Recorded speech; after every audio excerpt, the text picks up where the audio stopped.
Beatrice. Franz Hiller, a physician, fell in love with an airship. He was visiting a fair in Berlin to see the wonders of the modern age that were on display: automobiles, propeller planes, mechanical servants, difference engines, and other things that would accompany man into the future. The airship was moored in the middle of the aviation exhibit. According to the small sign by the cordon, her name was Beatrice. In contrast to the large commercial airships, Beatrice is built for a maximum of 2 passengers, an excellent choice for those who live far from public airship masts or do not wish to be crowded in with strangers. Manufacturing will start soon. Order yours today from Le Fleur et Fils. Franz had had no previous interest in airships. He had never seen one up close, let alone traveled in one. Neither had he any interest in love.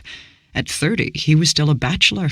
His prospects were good, but he had been profoundly disinterested in any potential wives his parents had presented to him. His mother was becoming more and more insistent, and sooner or later Franz would have to make up his mind.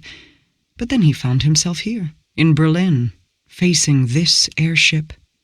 Beatrice, her name tolling like a bell. Franz couldn't stop looking at her. Her body was a voluptuous oblong, matte skin wrapped tightly over a gently rounded skeleton.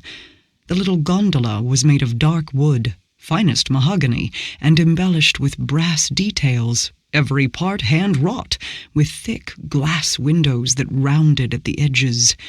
Inside, the plush seats were embroidered with French lilies, facing an immaculately polished console. Beatrice was perfect. She bobbed in a slow up-down motion, like a sleeping whale, but she was very much awake. Franz could feel her attention turn to him and remain there, the heat of her sightless gaze. He came back the next day, and the next, just to look at Beatrice and feel her gaze upon him. They could never touch. He once tried to step inside the cordon, but was brusquely reprimanded by the guards. Franz could sense the same want from her that filled him, a longing to be touched. He sought out the representative of Le Fleur et Fils, Le Fleur the younger, in fact, a thin man with oil-stained fingers who looked uncomfortable in his suit. Franz offered to buy Beatrice outright. He would write a check on the spot, or pay in cash if needed. Out of the question, Le Fleur the younger replied. That airship there was a prototype. Not at any price? Not at any price. How could they start manufacture without the prototype? Of course, Monsieur Hiller was welcome to order an airship, just not this one. Franz didn't dare explain why he wanted the prototype so badly. He accepted the catalogue offered to him and returned home. He thought of Beatrice while caressing her picture in the catalogue, her smooth skin, her little gondola. How he wanted to climb into her little gondola.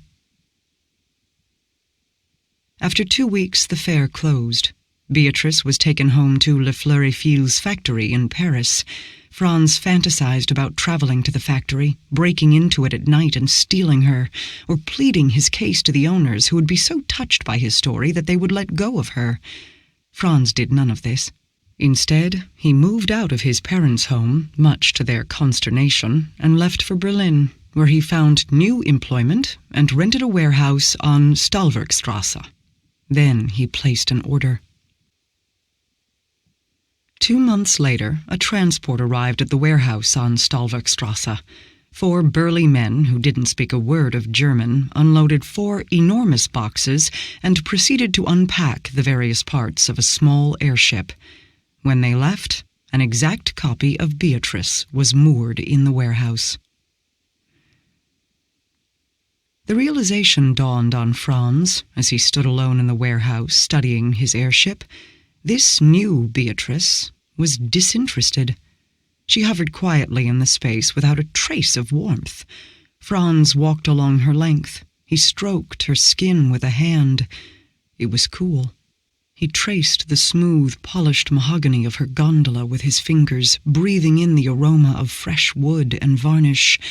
Then he opened the little door and gingerly seated himself inside, where a musky undertone mingled with the smells of copper and fresh rubber. He imagined that it was Beatrice.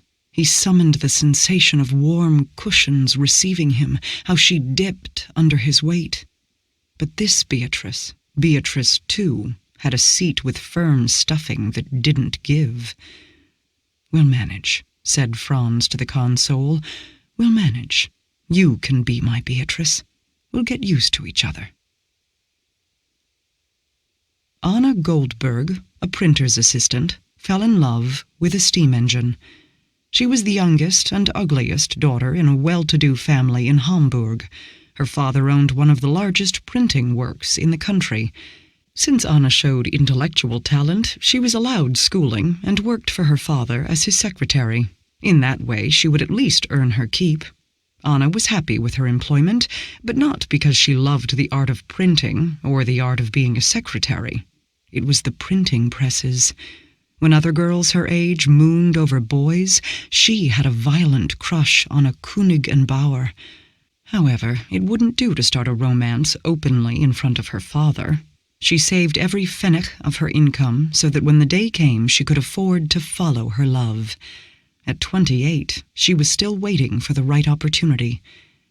It finally came the day she met Hercules at the Berlin Fair. He was a semi-portable steam engine, a round-bellied oven coupled to an upright, broad-shouldered engine. He exuded a heavy aroma of hot iron with a tart overtone of coal smoke that made her thighs tingle. And he was for sale. Although Anna came to the fair every day for a week to get to know him properly, she had really made up her mind on the first day. She could just about afford him. Anna announced to her parents that she intended to visit a friend and her husband in Berlin, and possibly find a suitor there. Her parents made no resistance, and Anna didn't tell them her stay would be indefinite. She rented a warehouse on Stallwerkstrasse and moved her possessions there. Arriving at the warehouse with Hercules, Anna was greeted by a confused gentleman and a miniature airship who already occupied the space. The gentleman introduced himself as Dr. Hiller and wouldn't meet her gaze but showed her a document. They seemed to have identical leases for the warehouse on Stallwerkstrasse. Anna and Franz visited the landlord's office, where a small Siberiac woman regretted the mix-up. Sadly, it was too late to save the situation, as all warehouses were now occupied. She was, however, convinced that Dr. Hiller and Fräulein Goldberg could solve the situation between them. As long as the rent was paid every month, it wasn't very important how. They would even get a discount for their troubles. With that, she thanked them for their visit and asked them to leave. "I can't have people burning things in the warehouse," said Franz once they exited onto the street. "The airship is very flammable." "What does Dr. Hiller do with it?" said Anna. "I don't think that is of Fräulein Goldberg's concern," said Franz. "What is Fräulein Goldberg going to power with her steam engine?" Anna stared at him with a blush that started at her neck and crept up her cheeks. "His name is Hercules," she said quietly. Franz stopped and looked up at her. "Oh," he said after a moment, and his eyes softened. "I apologize. I think we share the same fate."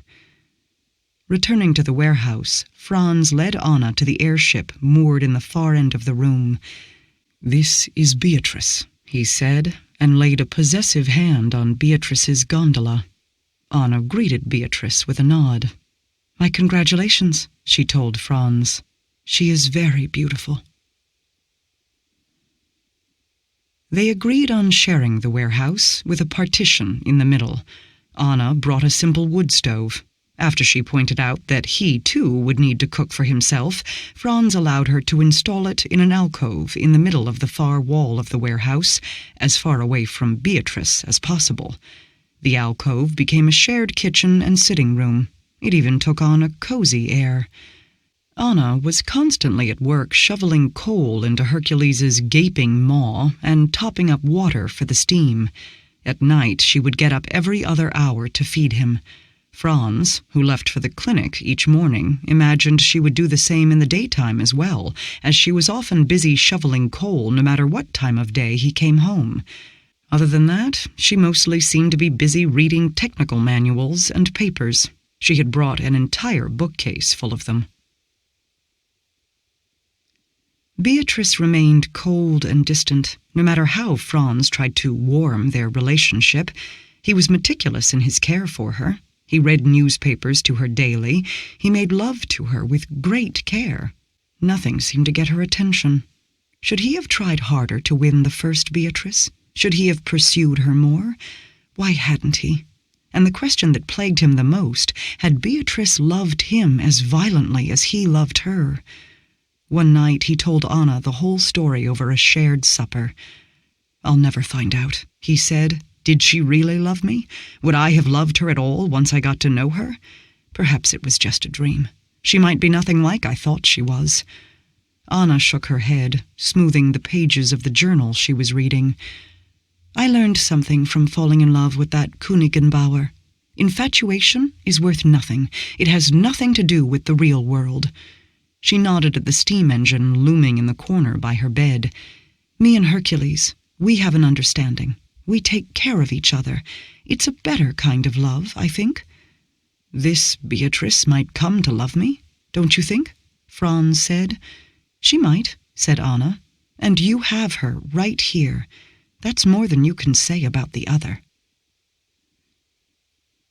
Anna's relationship to Hercules did seem much happier in comparison, especially when her belly started to swell. The pregnancy was uncomplicated, even though Anna sometimes complained of strange sensations in her stomach. When Franz laid an ear to her belly, he could hear clicking and whirring sounds in there. "What will you do when it's time?" he asked. "I can't go to the hospital," said Anna. "They'll take the child from me. You'll have to help me." Franz couldn't say no. He stole what he might need from the clinic, a little at a time. Suture, tongs, morphine, iodine solution. He had only delivered babies twice, and never on his own. But he didn't tell Anna this. Even when she had contractions, Anna kept feeding Hercules. She wouldn't let Franz do it. She didn't stop until she went into labor. The delivery was a quick process. The child was small but healthy, its pistons well integrated with the flesh. But once the placenta had emerged, the bleeding wouldn't stop. Anna bled out in the warehouse, the child on her belly. "Put me in Hercules," were her last faint words. "I want to be inside him." Franz did as she asked. First, he gently washed the child, wrapped it in clean linen, and put it in a basket next to Anna's bed. Then he turned to Anna where she lay on the bed. He wiped the blood off her body with a wet cloth and folded a clean sheet around her. He lifted her off the bed with some difficulty and carried her over to where Hercules waited. She fit in the oven perfectly. "That's the last you'll get," he told Hercules. "I'm not going to feed you." The steam engine seemed to glare at Franz from its corner. The oven hatch glowed with the heat from Anna's body. Franz turned his back on it and picked the baby up, cradling it in his arms. It opened its mouth and cried with a whistling noise. Franz walked over to his side of the warehouse, holding the baby up in front of his airship. "We're foster parents now, Beatrice," he said. For the first time he could sense a reaction from her. It felt like approval, but it wasn't directed at him. The child was a girl. Franz named her Josephine. He tried to feed her cow's milk at first, but she spit it out hissing.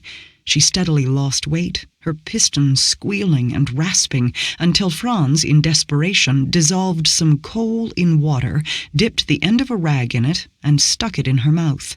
When Josephine immediately sucked the rag dry, Franz understood what kind of care his foster daughter needed.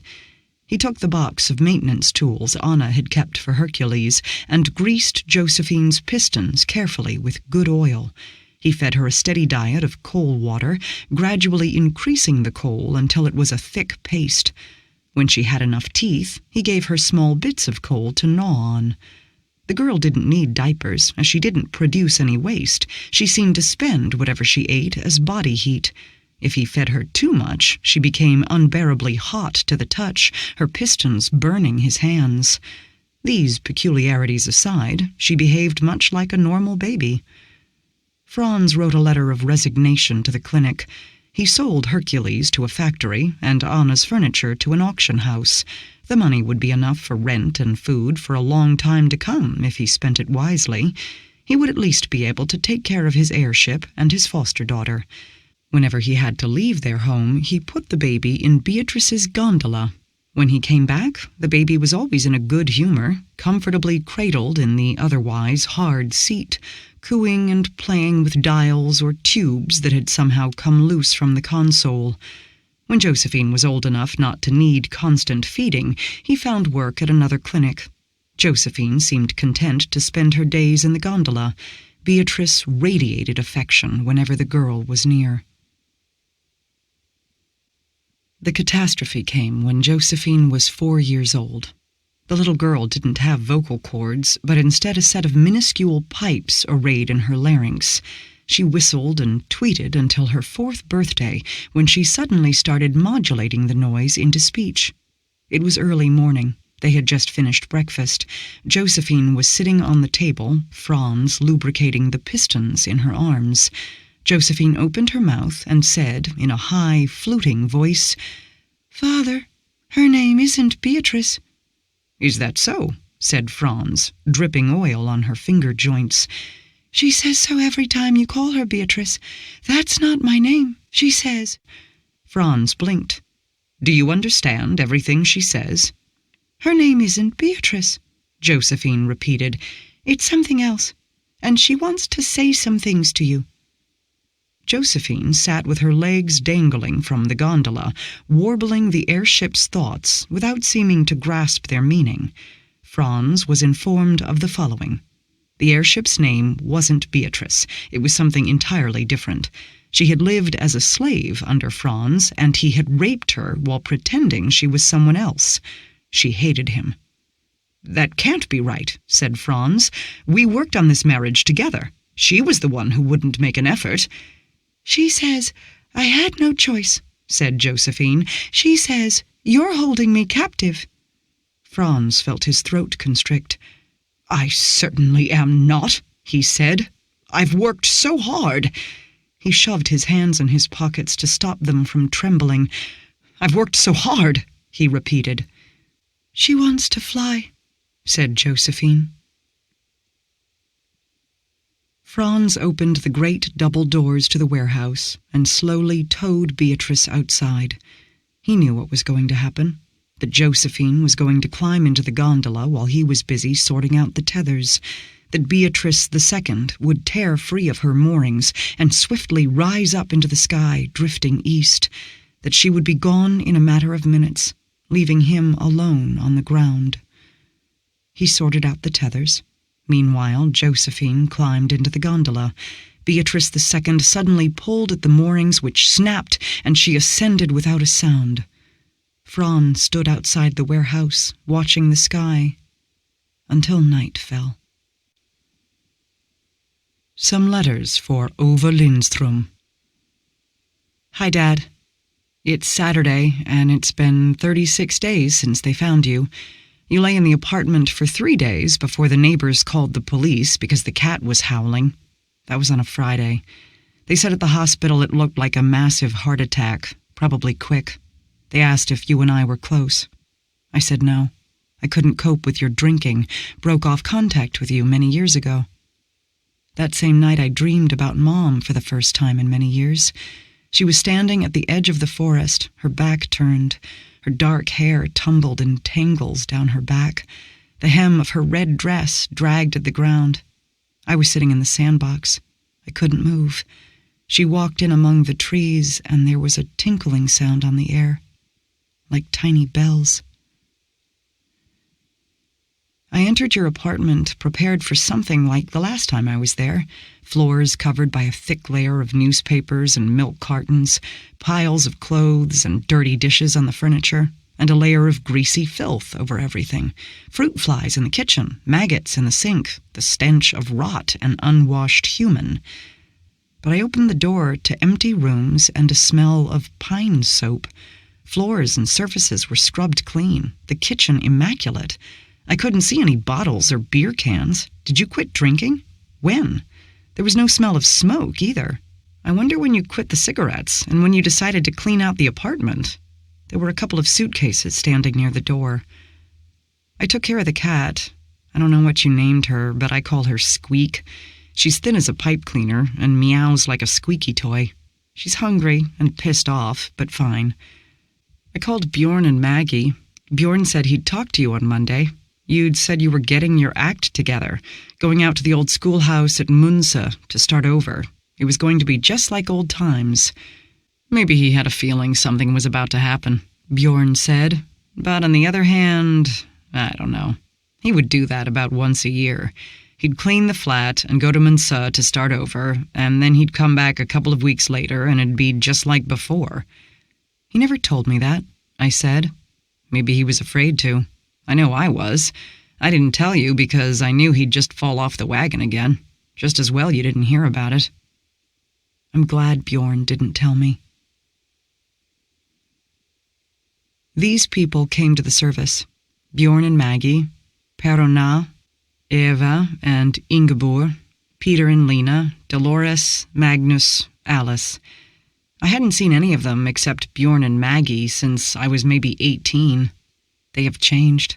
They're not just older. They came in expensive cars with rounded bellies under designer shirts and dresses. They're not starving activists anymore. Bjorn and Maggie showed up in denim. That made me feel less abnormal. Maggie held my hand all through the service. Most of them stayed for the funeral coffee. I had to answer questions about what I was up to these days. They offered apologies for not keeping in touch. It was because you had pushed them away. They hadn't been able to cope with it. Then they talked about old times, telling the obligatory story about how it all started, how a surly farmer, you, was persuaded to rent out the old schoolhouse to a bunch of hairy communists from the city, how the surly farmer eventually joined them and grew a beard, all the parties and the harvest festival and the magazine they printed on a hand-cranked printing press in the cellar, and the first commune baby, me, tiny and fat and precocious, who could chant U.S. out of Vietnam, Laos, and Cambodia by the age of 2. We didn't mention Mom. Then it was over. Everyone went home, and I don't expect I'll see any of them again, except Bjorn and Maggie. He'll be buried next to Sten and Alva, your parents that I know nothing about. You never told me anything about them, only that they were sickly and died early. It seems to be a family trait. Vivica. Hi, Dad. I finished the paperwork last week. I figured I'm between jobs anyway, so I might as well go on a trip. I'm sitting at the kitchen table in the janitor's house at Munse. That makes me the 4th generation to own the schoolhouse. I brought Squeaky. She seems familiar with the place. She catches mice, crunching on them under the table. She's a tidy eater, leaving only the hearts. I find them here and there, lying on the floor like red raisins. You must have been here in the spring. The hothouse is full of squash, tomatoes, beans, and pumpkins ready for harvest. The pantry's full. There's even firewood, and it's clean. I found mint tea. It's the same sort you used to drink when I was little. These are the smells from when things were good. Firewood, mint tea, and old house. I used to sleep on the sofa bed in the kitchen, you in the bedroom. You were too tall for the sofa bed, you said. Otherwise, you'd let me have the bedroom. You were always a little hunched over, hitting your head on door jambs and lamps. I can see you standing over the sofa bed, reaching out with a long hand to pull the covers all the way up to my chin. Snug like a dolma, you would say. I'm sleeping in the bedroom tonight. I've grown too tall for the sofa bed. If only you'd kept a journal.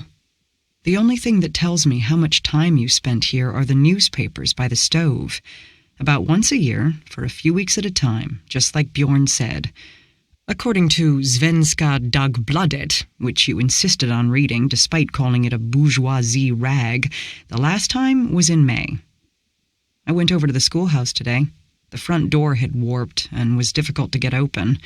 In the cloakroom, I turned right, and the long table still stood there, and the benches, and the serving table at the back.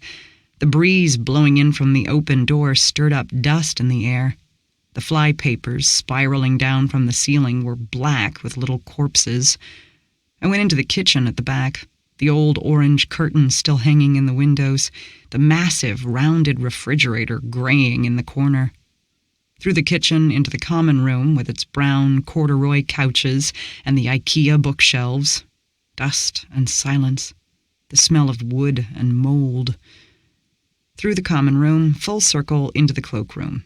Up the steep stairs at the back of the cloakroom with the rosette window halfway up. The attic with its bedrooms that used to be storage, like empty monk cells in a row. I remember everyone leaving. Lena packing the huge toy turtle, its plush skin worn through where I had sat on it every day. I cried when she stuffed it into a box. The empty gravel driveway, the hothouse that slowly went to seed, the absence of voices before you boarded up the schoolhouse and janitor's house and packed our things into the car. In the photos of you and Mom, you're so in love, so lost in her. One of the pictures is of the schoolhouse steps. She's standing with a hand on the rail, looking into the camera. She's wearing a knee-length black dress with a white yin-yang pattern, her belly big and round. You're wearing jeans and an orange shirt, one hand resting on her belly. Ignoring the photographer, you're looking sideways at Mom with a soft smile. She's so tall. You're not hunched over next to her. You smile like that in all the photos from then, Dad. Vivica. Hi, Dad. I got your bike out from the shed. You kept it in good shape, and went down to the old co-op for food. I used the forest path that goes past the lake. It took about half an hour when I was a kid, but this time I must have taken a wrong turn. Here and there I couldn't recognize where I was. It took me an hour to get there. Things are supposed to feel much smaller when you visit places from your childhood. The old co-op was unrecognizable. They've renovated. Not that it helps. They don't know what tofu is. This is my very first memory. It was August. I was 3 years old. Vladimir Vysotsky was rasping through the gramophone. The air smelled of damp wool and crayfish and toast. It was getting cold. You opened your cardigan so I could climb inside, and then buttoned it up again so that I sat there like a kangaroo pup, head sticking out, your beard tickling at my neck. When you sang along in the chorus, my whole back vibrated. Mom sat across the table. She was staring at us, her face very still. Of course she refused to give birth in a hospital. Maggie has told me so many times. She gave birth in the janitor's house, assisted by one of the commune members, Annika, who happened to be a certified midwife. It took 11 hours. I was healthy and weighed 3.5 kilos. You didn't take me to the hospital. I wasn't to be registered, checked, or vaccinated. You wanted the authorities to stay out of our lives. It'll be the 25th anniversary of her disappearance soon. Do you know what your father used to say? Maggie said once.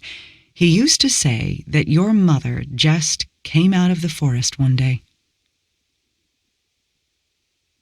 I'm having tea on the veranda. It's still warm out. A few more weeks and the forest will be full of mushrooms. And all the vegetables in the hothouse, I wonder if I could learn to can them so they don't spoil. Weren't Lena and Peter fanatics about that stuff? The cell phone rang for the first time since I arrived here.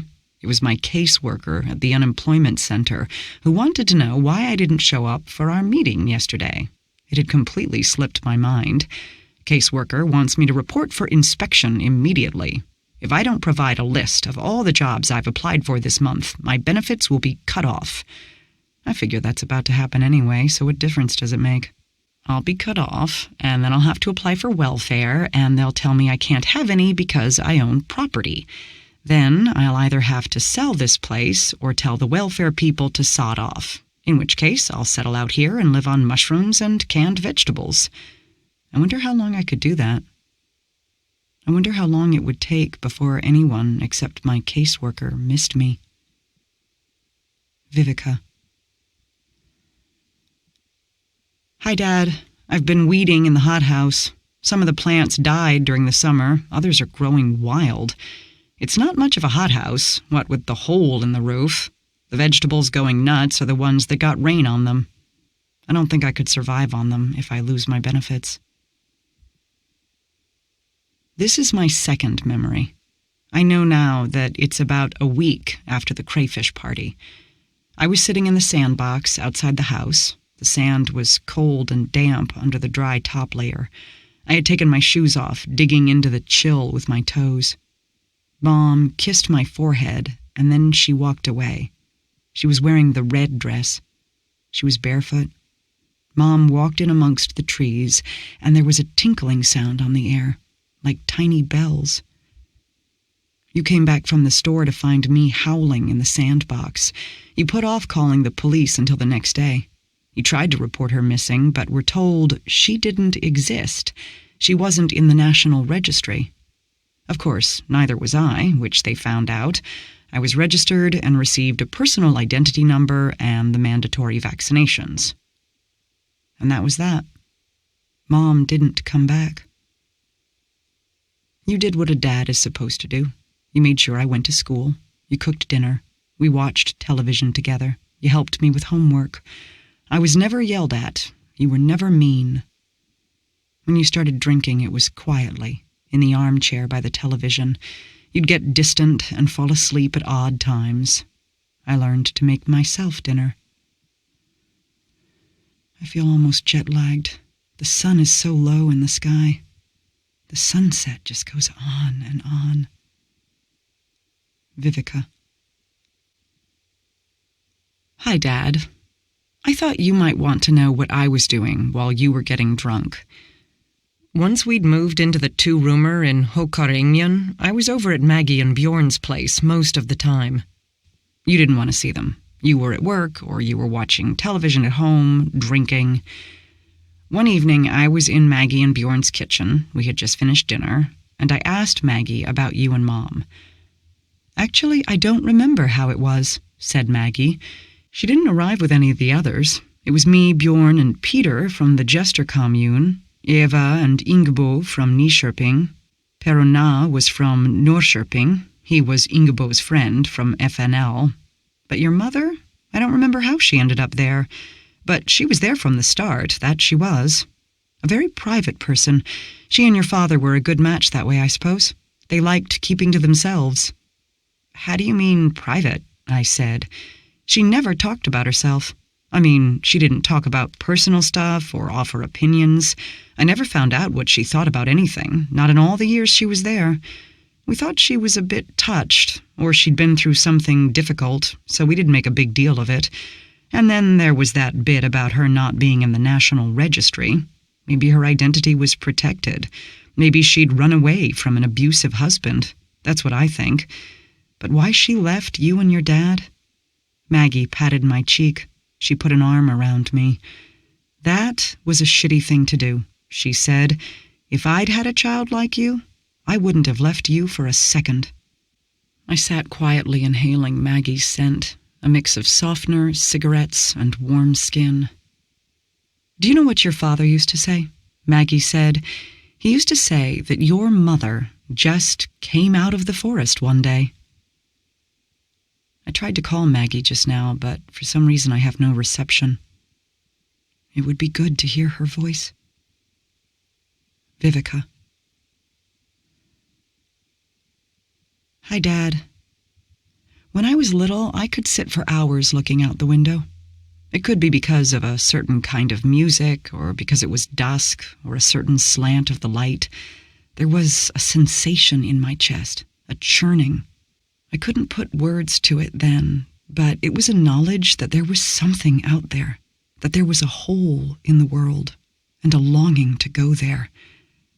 I still have that longing, but it doesn't overwhelm me like it used to. Until now. There's something about the light here that makes the longing bloom. I'm thinking about the last time I saw you alive. It was 4 years after I had left home. You called sometimes when you were drunk, saying everything would get better. In the end, I changed my phone number. Then it was your 50th birthday, and I thought I'd give it a chance. I knocked on your door at about 7 in the evening. There was no reply, but the door wasn't locked. In there was the wino den. Something under the garbage rustled in a corner. You were on the couch, watching TV. You looked up when I came in, old milk cartons crunching under my boots. "I was at the schoolhouse, you said. "I did clean up in here, and I went to the schoolhouse. I waited for her to come back, but she didn't." You started to weep. It was a wet and forlorn sobbing. I turned around and left. It would be 6 years until I saw you next. Inside the schoolhouse, I pretend that no time has passed.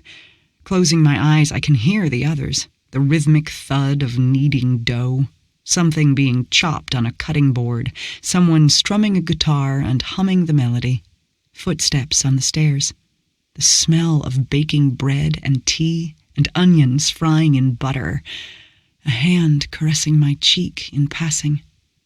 I pretend that it's dinner time. We sing together, and then we fill our plates. I can sit in anyone's lap. I lean against a shoulder. When I've fallen asleep, they carry me to the brown corduroy couch in the corner of the dining hall and put a blanket over me. The corduroy is rough against my face. The buzz of voices rising and falling. Dad? The sun didn't rise today. I can only see it as a glow on the horizon. I was in the kitchen when the noise came. I could hear it all the way inside. I went out onto the veranda. It was the sound of little bells. I hadn't heard it since the day Mom left. I tried to call Maggie. No reception. So I'm sitting here on the steps. The sound of bells still hangs in the air, and the twilight just lingering there that won't go toward night or day. Dad, I think Mom is coming soon. Miss Nibari and I. It began with a faint, scraping noise on the balcony. That's how I think things began for you, anyway. For me, it started one late night in your room. It's many years ago now, back when we were young. I was reminded of it because you mentioned that you'd planted a sequoia. You did that when I rented a room in your apartment, and we snuck a plant into the flower bed outside the house, and somehow it managed to take root in the stern Swedish soil. After 20 years, the tree had managed to dig its roots all the way down into the laundry room of an adjacent house. It's a Sunday in late February. We're on the big red plush sofa that I love but is so damned hard to get out of. You've made a tart apple crumble, almost no sugar, but extra crumble. We cover it in lakes of custard and talk about our aches and pains. My new hip joint, your sciatica, my novel, your exhibition, and about the sequoia on the balcony, about to slowly wake from winter sleep. And I realize I've never told you the story about Brown. It was summer. You worked nights as an illustrator at a tabloid. We shared a landline phone. I woke up at dawn because I thought I heard it ringing. The phone was quiet when I opened the door to your room, but there was someone in the gloom, sitting on the wooden chest you used for a coffee table. It was a small, gnarled shape with a faint glimmer of eyes. In my half-sleeping state, it didn't seem that odd. When I woke up again, I wasn't sure if I had actually been in your room that night, but the image of the creature on the coffee table stuck in my head. It turned into a short story that was never finished. I had trouble with the ending. It also felt a bit weird that a friend of mine was the main character. I could have changed her name, but it wouldn't have been the same thing. I mean, the story was about you. This also has to do with your penchant for strange plants. You weren't very interested in growing boring, ordinary flowers, possibly sweet pea because they were so pretty. Other than that, though, you preferred to order the most bizarre stuff you could find in the seed catalog, some of it on general principle. Angel trumpets, they ought to be illegal. I'll have to grow those. You liked mandrake and deadly nightshade for the same reason. This was the year your project was to fill the balcony with poisonous plants. And then there were the surprise bags you ordered and opened with glee. Mixed, unlabeled seeds that could sprout into anything. So when all this happened, I reckon it was late March, when the snowdrops start to wilt and crocus stick their buds out of the ground, when gravel and salt still litter the streets. It was dusk, and the first blackbird warbled in the pine next to the building. You opened the balcony door to let some air in, and you wouldn't have looked down at the sleeping flower pots if it weren't for that scraping noise. There was a very small creature between two of the pots, trying to escape attention by standing very still. It was shivering from the cold. It was knotted and dusted with soil, knees and elbows worn shiny. It was perhaps 4 inches tall. It made no resistance as you bent down and picked it up, lifted it into the kitchen, and put it down on the table. You looked at each other for a while. Then you said, "Did I grow you?" It nodded in reply. It was seemingly a sexless creature, but thin and crooked as it was, it looked like an old man. You simply named him Brown, and you made a bed for him in a blue flower pot in the kitchen window.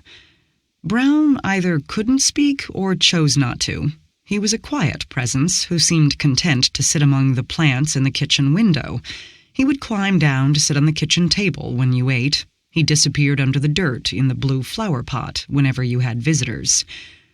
I wrote some stuff about how Brown seemed to have a personal relationship with each of the plants in your flat and on the balcony. He made his rounds every day, patting stems and leaves, sometimes just sitting still among the roots. In spring, little buds sprung out on his shoulders and elbows that bloomed in time for midsummer.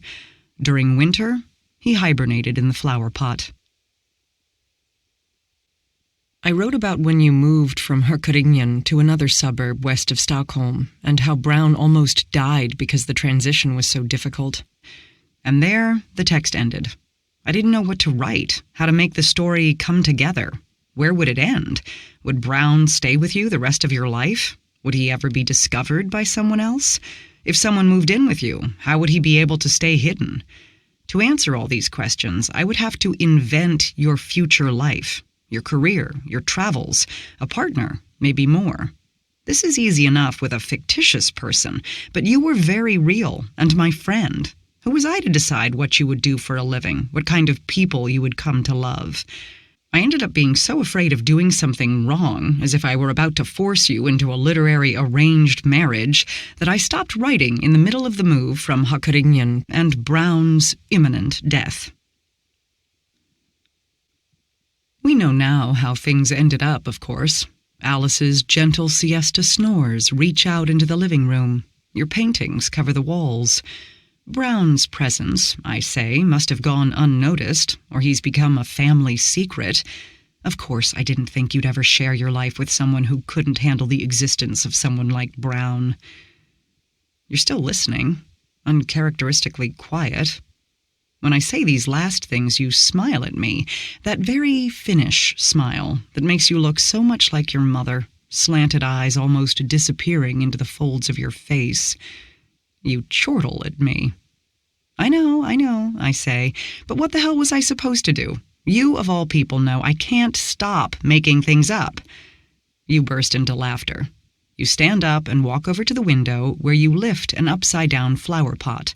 A tiny, gnarled creature lies curled up on a folded woolen sock. It seems to be asleep. I can see its tiny rib cage moving. Brown, you say. What a name! Rebecca. The outline of Rebecca's body is light against the scorched wall, arms outstretched as if to embrace someone. The floor is littered with white ashes. Everything else in the room looks like it did before. A kitchen table with a blue tablecloth, a kitchenette stacked with dirty dishes, a wrought iron bed. which I am strapped to. I ended up here because I was Rebecca's only friend. As such, I used to clean up after her half-hearted suicide attempts, blood from shallow wrist cuts, regurgitated benzos and vodka, torn out overhead light sockets, and door jambs that wouldn't hold her weight. She would call me in the wee hours of the morning, "Get over here, help me. I tried again, I screwed up." And I would go over there to nurse her and hug her again and again. What was I supposed to do? I wanted to tell her to do something radical, jump from the West Bridge, throw herself in front of a train just to get it over with. But I didn't have the heart. I don't know why I remained her friend. It's not like I got anything out of it. It was the worst kind of friendship, held together by pity. I remember the phone conversation we had the day before her first suicide attempt. It was a slushy Saturday in March. I was in my pajamas on the sofa, watching two sparrows fight over a lump of tallow that hung from the balcony rail. We were talking about something inconsequential, clothes and sizes, I think, when she suddenly changed the subject. "The Lord," Rebecca said over the phone. "Hallowed be his name," I said reflexively. "Sure, the Lord," she said. "He punishes people, right?" "Is that a trick question?" I said. She was quiet for a moment. Then, "I did something." "What?" "I went to the Katarina church and spit in the baptismal font." "You did what?" I must have shouted. The birds took off. "Spit in the baptismal font. I thought that might get his attention." "Rebecca, that's insane. People have been fried on the spot for doing stuff like that." "Yeah, that was sort of the point, wasn't it?" "So what happened?" "Well, he showed up." I waited for her to say she was just pulling my leg, but she said nothing, just breathed down the line. "He showed up? How?" She said, "It was really bright. I had to cover my eyes." I looked outside, melting icicles on the windows and rain gutters that glittered in sunlight, unbearably bright after the foggy Stockholm winter. "Uh-huh," I said. "But he said he was okay about the font," she continued. "He said that some people have to be allowed more mistakes than others, that they're damaged and don't understand." "Did you get a chance to ask him about the other stuff?" "No, he left after that. I'll have to come up with something else." "Rebecca," I said, "you can't make him change his mind." "I just don't want to feel like shit. Is that too much to ask?" "We can't expect him to take care of everything," I said. "After all, we had to take care of ourselves before he came back." "But there were psychologists then," she said. "Yes, and there aren't anymore." "No, I guess not. Because he cures everyone and, how was it? Lifts the darkness in every soul. Except me. So what am I going to do?" "I don't know. Maybe it's a task you have. A test." "I already went through my damned test. I can't deal with all this crap." She hung up. The string of attempts with pills, razor blades, and ropes started after that. She would call me after every attempt. I took her to the hospital the first few times. After making sure she didn't have any life-threatening injuries, and she never did, they sent her home with a priest in tow. Eventually, Rebecca wouldn't call me until a day or so after she'd done something. Then I'd visit to clean up the mess while she hid in her bed. The Lord tells us we must have patience with our fellow men, especially those who are being tested. Rebecca was being tested. Around the time when I had just met her, she had been raped and tortured by her husband, rest his soul. She had never recovered. "People who hurt others are the ones with the best imagination," Rebecca said. We were walking along the quay from Old Town to Slussen, watching the commuter boats trudge across Lake Mälaren. It was November. There were no tourists waiting for the boats this time of year, just some pensioners and a kindergarten group in bright snowsuits. I didn't mind the cold, but Rebecca was bundled up. We each had a cup of coffee, Rebecca occasionally pulling down her scarf from her face to take a sip. I couldn't help but look at her scarred lips as she did so. "I don't follow," I said. Would you get the idea to cut a pregnant woman open with a bread knife and take the baby out?" She was talking through her scarf again, voice muffled. I shuddered. Of course not. Or poke someone's eyes out with a paperclip? Come off it. 3 days, Sarah. Of course. This was what she was on about. Carl. He used everything he could get his hands on. I know, Bex. You've told me everything.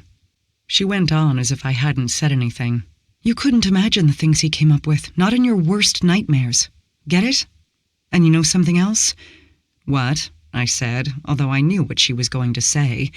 How could he let it go on for 3 days before he decided to do something about it? He did deal with him, I said, as I usually did. Yeah, after 3 days. Why did he wait so long? I don't know. We were quiet for a while, sipping coffee. And I'm still here, Rebecca said. It's like I'm being punished too. I don't think you are, I said. You're not being punished. He doesn't do that. Like I said before, maybe it's a test. We went through the motions like that until I said I had to go home and dropped her off at Slussen, where she would take the subway. She didn't take the subway. She tried to throw herself in front of it. It was in all the morning papers. Rebecca jumped from the end of the platform so that the train would hit her at full speed. The driver later told reporters that he'd had a sudden impulse to brake before he was supposed to. The train had stopped a meter from where Rebecca was lying on the tracks. Maybe now you'll believe me when I tell you, she said across the kitchen table the following day. Listen, I'm ashamed for all the times you've had to come and clean me up. It's all right, I said. No, it's not. I know you think I'm a coward who's afraid to really go ahead and kill myself. I know you wish I could make up my mind and either die or start living again. I couldn't meet her eyes then. It's always been for real, she said. It really has. I can't sleep through a single night without waking up because Carl is there. He's standing at the foot of the bed, and I know he's about to do all these things to me. I want to stop. I want to sleep. She looked at me. Every time I went for my arms with the razor, they stopped bleeding. Every time I took pills and alcohol, I started throwing up. I never once stuck my fingers down my throat, I promise. I just started throwing up. And if I didn't, absolutely nothing would happen, even though I should be passing out. So what are you saying? I said. It's getting worse. I don't even get injured anymore. I swallowed a bottle of sleeping pills yesterday, you know? And they came out the other end this morning, whole. The Lord is fucking with me. Don't swear, I said. I'm telling you, the Lord is fucking with me. I hate him. He won't take the nightmares away, or the scars, all the scars, but he won't let me kill myself either. It's like he wants me to suffer. Rebecca, we've been through this one before. Would you stop taking his side all the time? She shouted. I'm your best friend. Rebecca, I said. I know what you're going to say. He's not my nanny. That wasn't what I was going to say. If he thinks I'm supposed to deal with this myself, he could have just not come back in the first place. That way I would have known what to do. But now this is the way things are, and I really don't know what I'm supposed to do. Me neither, I said. The next time Rebecca called, it was early morning. You have to come over, she said. We have to talk. I took the bike over to her apartment, expecting to see another scene of a failed suicide attempt. Her face was pale under the scarring when she opened the door. Hi, she said. Hi, I said. I've taken the day off. She let me in. There wasn't anything on her or in the apartment to indicate she had done anything to herself, just the usual mess. I sat down by the kitchen table while she poured tea. The blue tablecloth was crusted with cup rings. I traced them with a finger. You had me worried, I said. What's going on? I've realized what I have to do. She put a steaming cup in front of me and sat down in the opposite chair. A smoky lapsang smell wafted up from the cup. Rebecca rested her elbows on the table and leaned toward me. I'm serious about not coping anymore, she said. Her tone was matter-of-fact. I want to die, Sarah." "I don't want you to," I said. "Are you sure?" "I really don't want you to." "Well, it's not for you to decide anyway." She took a sip from her cup. I didn't know what to say, so I drank my tea. It was sweetened with too much honey. "I suppose you're going to tell me," I said eventually. "The Lord isn't going to do anything," Rebecca said. "I know that now." There were white dregs at the bottom of my cup. "Rebecca, what did you put in my tea?" I said. Her face was set, almost serene. "I'm going to make him listen," she replied. "I'm going to do something he can't ignore." I was naked when I woke up in her bed. My wrists and ankles were tied to the bedposts. Rebecca was sitting on a chair beside me, a toolbox at her feet. "I love you," I said. "I know," she said. Herr Cederberg. Herr Cederberg preferred leaving the office to have lunch outside. He would sit on a bench next to the fountain on Maria Toriet, reading the newspaper with a sandwich or two, especially now that the weather was nice.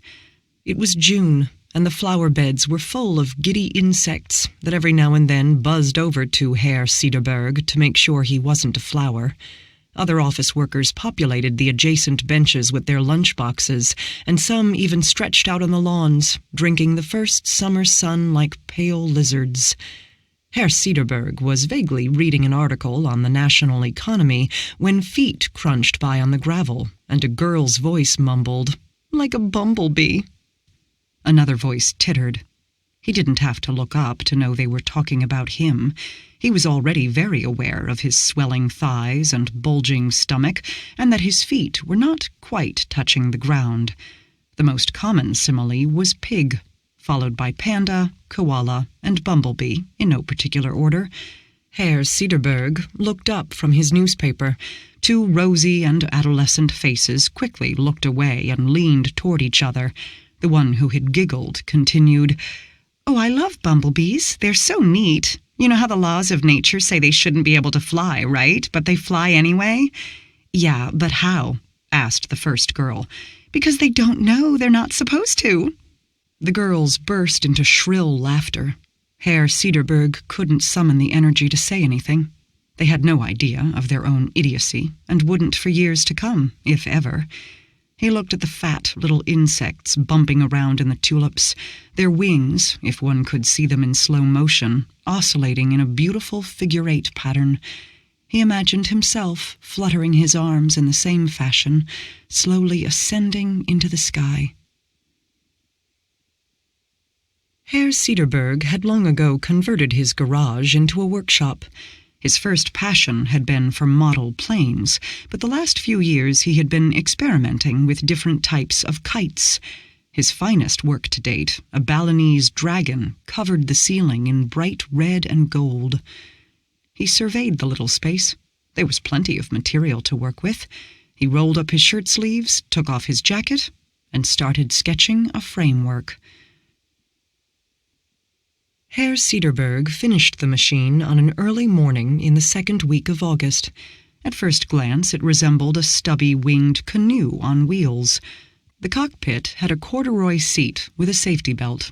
A pair of bicycle pedals stuck out of the floor. It had felt a little banal to use pedals to power the wings, but they turned out to be the perfect method for creating the oscillating pattern he wanted. The chassis was covered with a layer of oilcloth, painted with black and yellow stripes. Herr Cederberg realized he hadn't given the craft a name.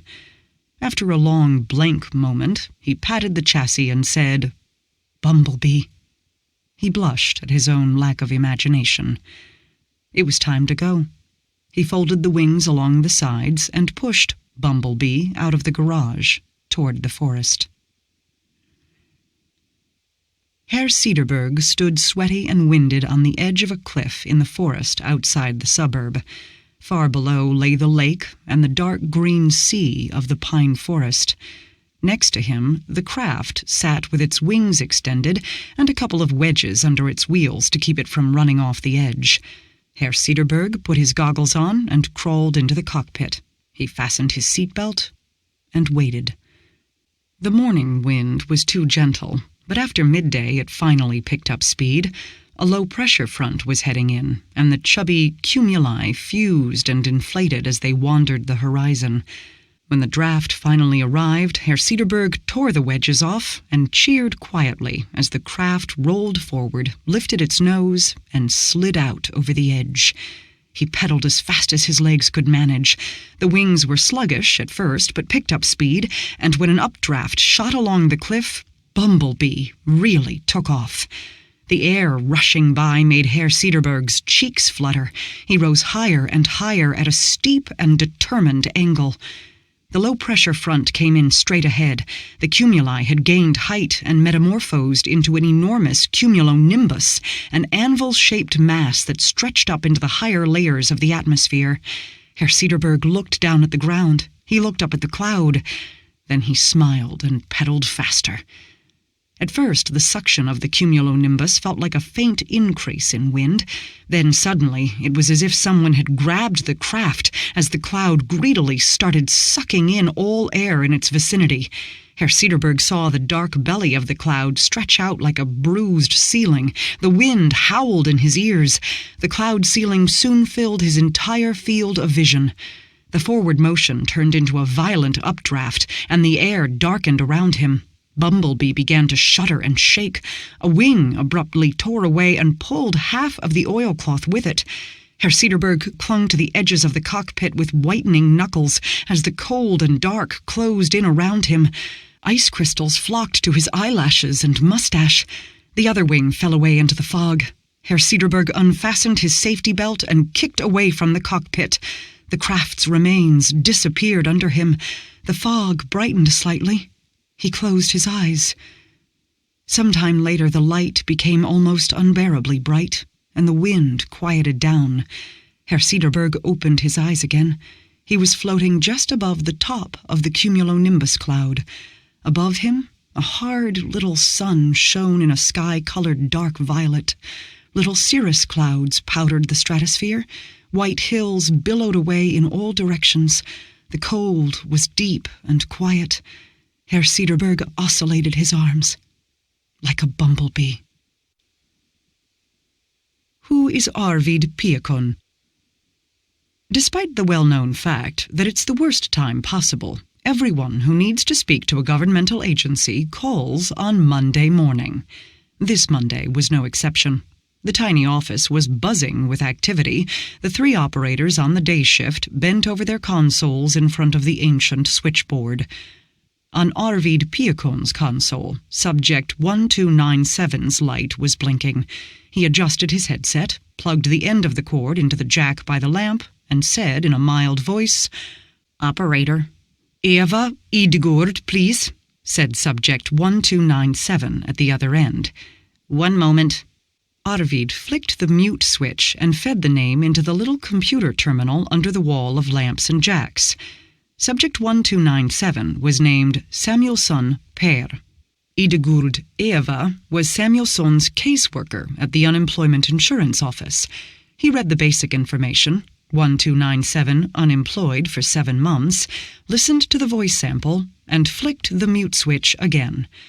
"Gothenburg Unemployment Insurance Office, Eva Idegård," Arvid said in a slightly hoarse alto voice. "Hi, this is Per Samuelsson," said Per. "I wanted to check what's happening with my fee." He rattled off his personal registration number. "Of course," said Arvid in Eva Idegård's voice. He glanced at the information in the registry. Last conversation at 1:43 p.m., February 26. Subject's unemployment benefits were lowered and insurance fee raised because of reported illness, but no doctor's certificate. Subject did send a doctor's certificate, processed according to randomized destruction routine, section 2.4a.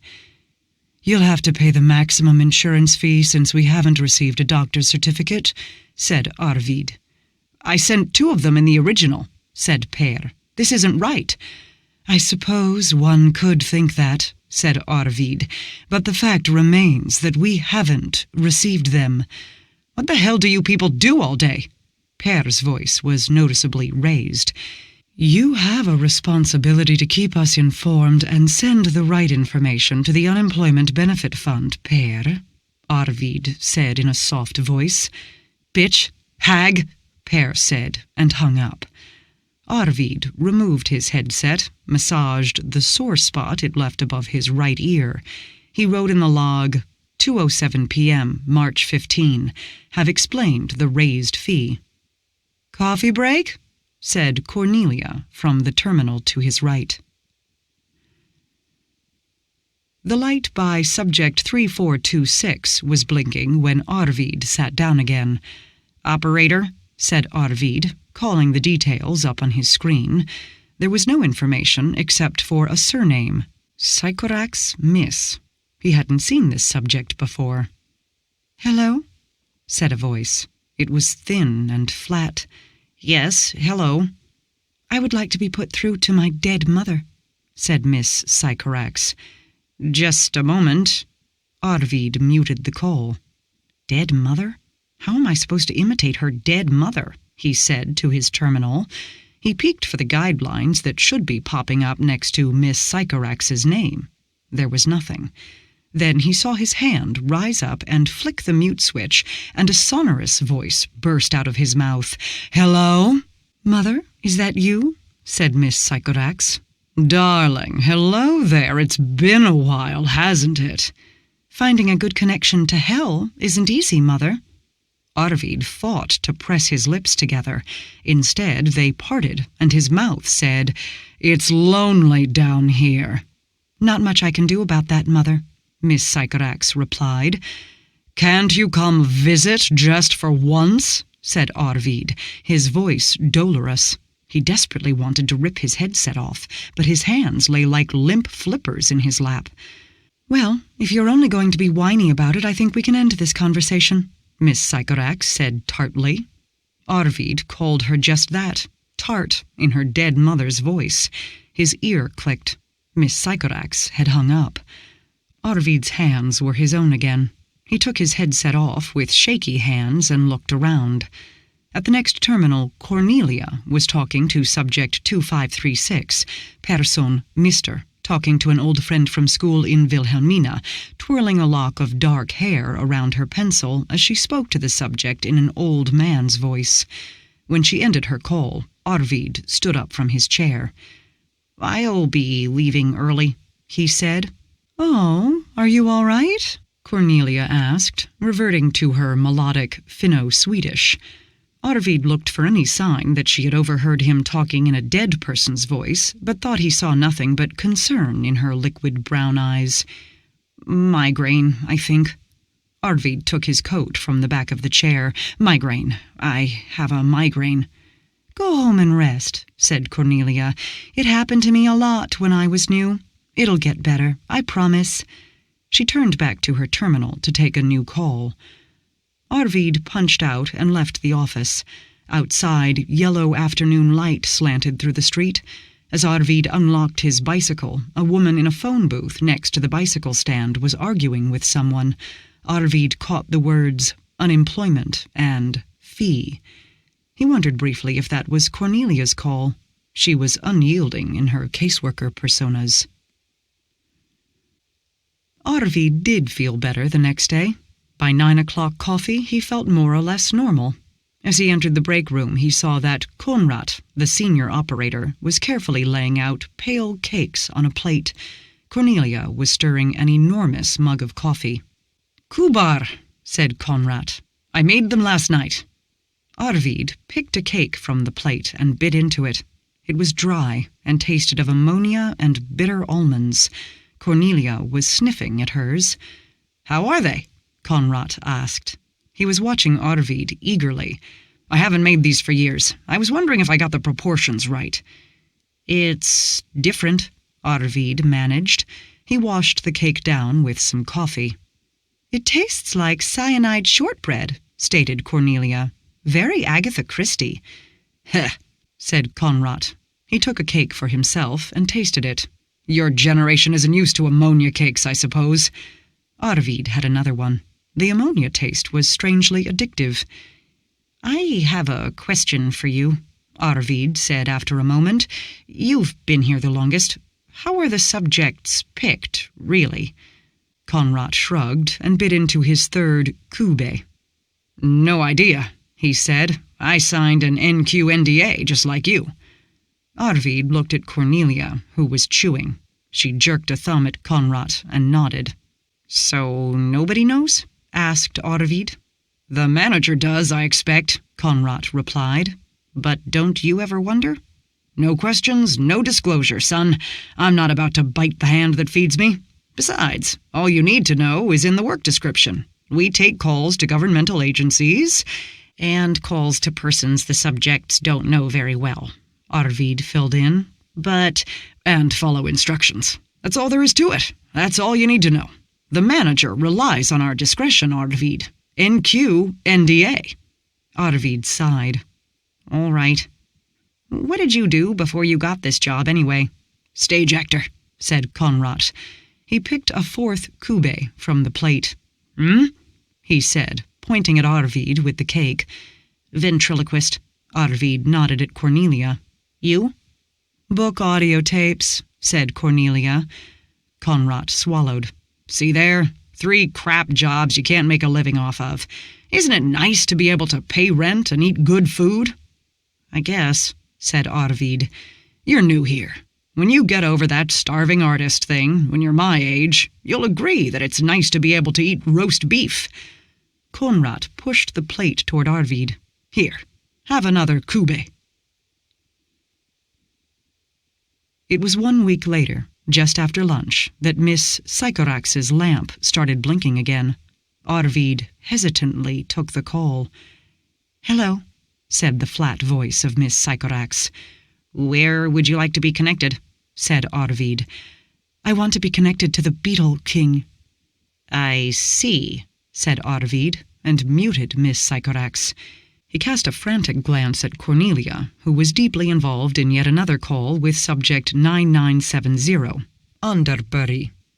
Mrs. Cornelia frowned and waved him off. He returned to Miss Sycorax. "Miss, I'm afraid I really can't connect you to anyone by the name of—" "Hello, my little pupa." A rustling voice forced its way out of his mouth mid-sentence. "There you are," Miss Sycorax said. "I have a request." "Anything for my little sugar lump," hummed Arvid. "Aw, shucks," said Miss Sycorax. "Your wish?" "There are bugs crawling all over me." "I know. Isn't it wonderful?" crowed Arvid. Yes, perhaps. In any case," she went on, "I'd like them to take some time off. I'm developing a rash." "A rash, yes? An eczema?" "Yes, it's flaking a bit." "And that isn't very pleasant." "No, it itches." "Well," said Arvid, "where should I send them off to, then?" "Anywhere you like," said Miss Sycorax. "For example, I don't like the old woman in the corner store, or the man who sells sticky window pane climbing dolls in Old Town." "Aha!" "I don't like the switchboard operator either." "Let's say, then," said Arvid, "that we dismiss the little critters until you feel better." "Good." "And you let me know when you start feeling lonely again." "Okay." "Goodbye, honeycomb." "Goodbye, Your Majesty." When the Beetle King's voice had left him, Arvid sagged back in his chair. "I might have gone mad," he told the terminal. He put his coat on and left the office. When he came into the office the next day, Arvid found a stag beetle sitting on his terminal. It hissed angrily when he shooed it off and crawled in under the desk where it refused to move. Shortly after morning coffee, a cockroach settled on his rules and regulations binder. Arvid left it alone. Cornelia was more drastic about it. She had sat down in her chair to find the stuffing colonized by flower beetles. She was currently in the backyard, setting fire to the seat. The whole office smelled like insulin. Conrad sat at his terminal at the other end of the office, observing with great interest a dung beetle struggling with some cookie crumbs. No one was taking the incoming calls. "Shouldn't we call pest control?" said Arvid. "Can't get through," said Conrad, eyes on the beetle. "I heard something on the radio about a bug invasion in Old Town." "Maybe it's the season for it," said Arvid. "This dung beetle," said Conrad.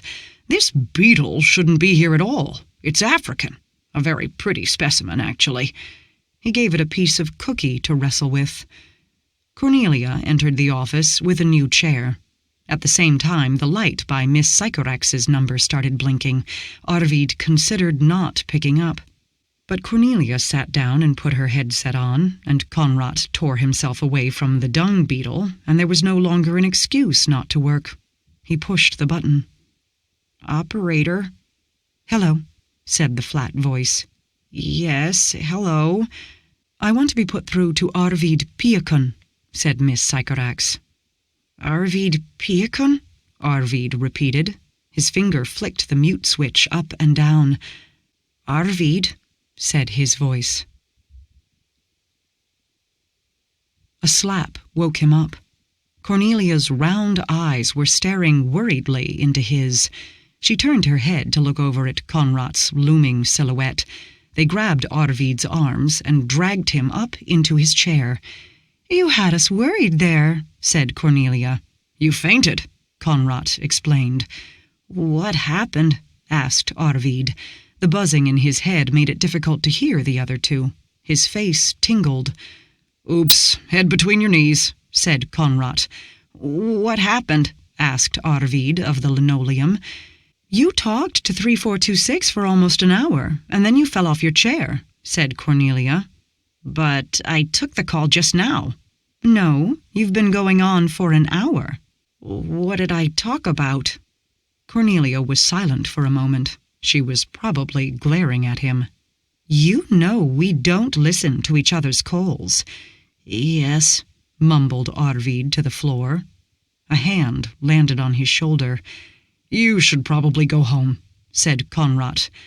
"I think I have to talk to the manager," said Arvid. The door to the manager's office had an unmarked window of opaque glass. Arvid knocked on the glass. When there was no reply, he carefully pressed down the door handle and stepped inside. The room was smaller than he remembered it, but then again, it was only his second time in here. There were no shelves or cabinets, just the enormous mahogany desk that covered most of the room. The desk was bare save for a telephone and a crossword puzzle magazine. Behind the desk, doing a crossword puzzle with a fountain pen, sat the manager in her powder blue suit and immaculate gray curls. She looked up as Arvid opened the door and smiled, her cheeks drawing back in deep folds. "Egyptian dung beetle, 6 letters," said the manager.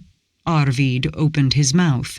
"SCARAB," said the manager. "Thank you." She closed and folded the magazine, put it aside, and leaned back into her chair. She smiled again, with both rows of teeth. Arvid waited. "You have neglected to log 3 calls this month, Arvid," the manager said. "Subject 3426 at 2:35 p.m. on March 15th. Subject 3426 at 1:10 p.m. on March 21st. Subject 3426 at 4:56 p.m. on March 30th. Why is this, Arvid?" "I'm having a bit of trouble," Arvid said, and shifted his weight from side to side. "Trouble?" The manager was still smiling, cheeks folded back like accordions. "I think I may be having a nervous breakdown." "And that's why you haven't logged your calls?" "This is going to sound insane," said Arvid. "Go on," said the manager. Arvid took a deep breath. "Subject number 3426. "Miss Sycorax," supplied the manager. "Miss Sycorax," Arvid continued, "has been making some very strange calls." "Many of our subjects do." "Yes, but not like her. Something's off." "I see." I don't know," he said. "Maybe I need some time off." "If you think you're having a nervous breakdown, Arvid," said the manager, "I'll book an appointment with the company doctor and let him decide. We need to know if it's a workplace injury, you know. Oh, and do talk to Cornelia. She's the union representative." "I will." "All right, Arvid, go on home. I'll have the doctor's office call you this afternoon." The manager smiled at him, with both rows of teeth. At the switchboard, Conrad and Cornelia were back at work. Cornelia was doing her best to ignore a little army of ants marching in a circle around her desk. Conrad and the dung beetle, on the other hand, seemed to have become fast friends. The dung beetle was rolling a sticky ball of masticated cookie crumbs. Arvid sat down in his chair and stared at the terminal. After some hesitation, he put his headset on. Then he put a call through to Miss Sycorax. "Hello," said Miss Sycorax after the third ring. "Hello," echoed Arvid. "Hello." "This is the operator," Arvid managed. "Oh." Arvid took a deep breath. "Who is this Arvid Piakon you wanted to be put through to?" At the other end of the line, Miss Sycorax burst into laughter. The sound made Arvid cower in his chair. "It's a funny name," she said. "Piakon. It sounds like a fruit, like plums or pears, or like someone from China, or like a dog breed." "Who is Arvid Piakon?" Arvid repeated. "There is no Arvid Piakon," Miss Sycorax replied. "Yes, there is." "No, there isn't. I thought there was, but then I realized I was mistaken." Arvid disconnected and tore his headset off. "I'm right here," he yelled at the cockroach on the inbox. "Look!" He banged his fist on the desk so hard that it tingled. "Would I be able to do that if I wasn't here?" Something crackled. He looked down at his hand, which was lying in shards on the desk. The tingling sensation spread up his arm, which shuddered and then exploded in a cloud of dust. "Where did Arvid go?" Cornelia asked Conrad a little while later. "Who?" Conrad was looking at a ball of cookie crumbs on his desk, having no clear idea of how it got there. He popped it in his mouth. Cornelia shook her head. "I don't know what I'm on about. Never mind." "Coffee break?" said Conrad. "I've brought Finnish shortbread." Brita's Holiday Village. 5:29. The cab ride from Ura station to Aunt Brita's Holiday Village took about half an hour. I'm renting the cottage on the edge of the village that's reserved for relatives. The rest are closed for summer. Mom helped me make the reservation. Brita's her aunt, really, not mine, and they're pretty close. Yes, I'm 32 years old. Yes, I'm terrible at calling people I don't know. I didn't bring a lot of stuff, clothes and writing things mostly. The cottage is a comforting, old-fashioned red thing with white window frames, the interior more or less unchanged since the 1970s. Lacquered pine, green felt wallpaper, woven tapestries decorated with little blobs of green glass. It smells stale in a cozy way. There's a desk by one of the windows in the living room, overlooking Cal Lake. No phone reception, no internet. Brita wondered if I wanted a landline, but I said no. I said yes to the bicycle. The first thing I did was bike down to the ICA store I saw on the way here. I stocked up on pasta and tomatoes and beans. I found old-fashioned soft whey cheese, the kind that tastes like toffee. I'm eating it out of the box with a spoon.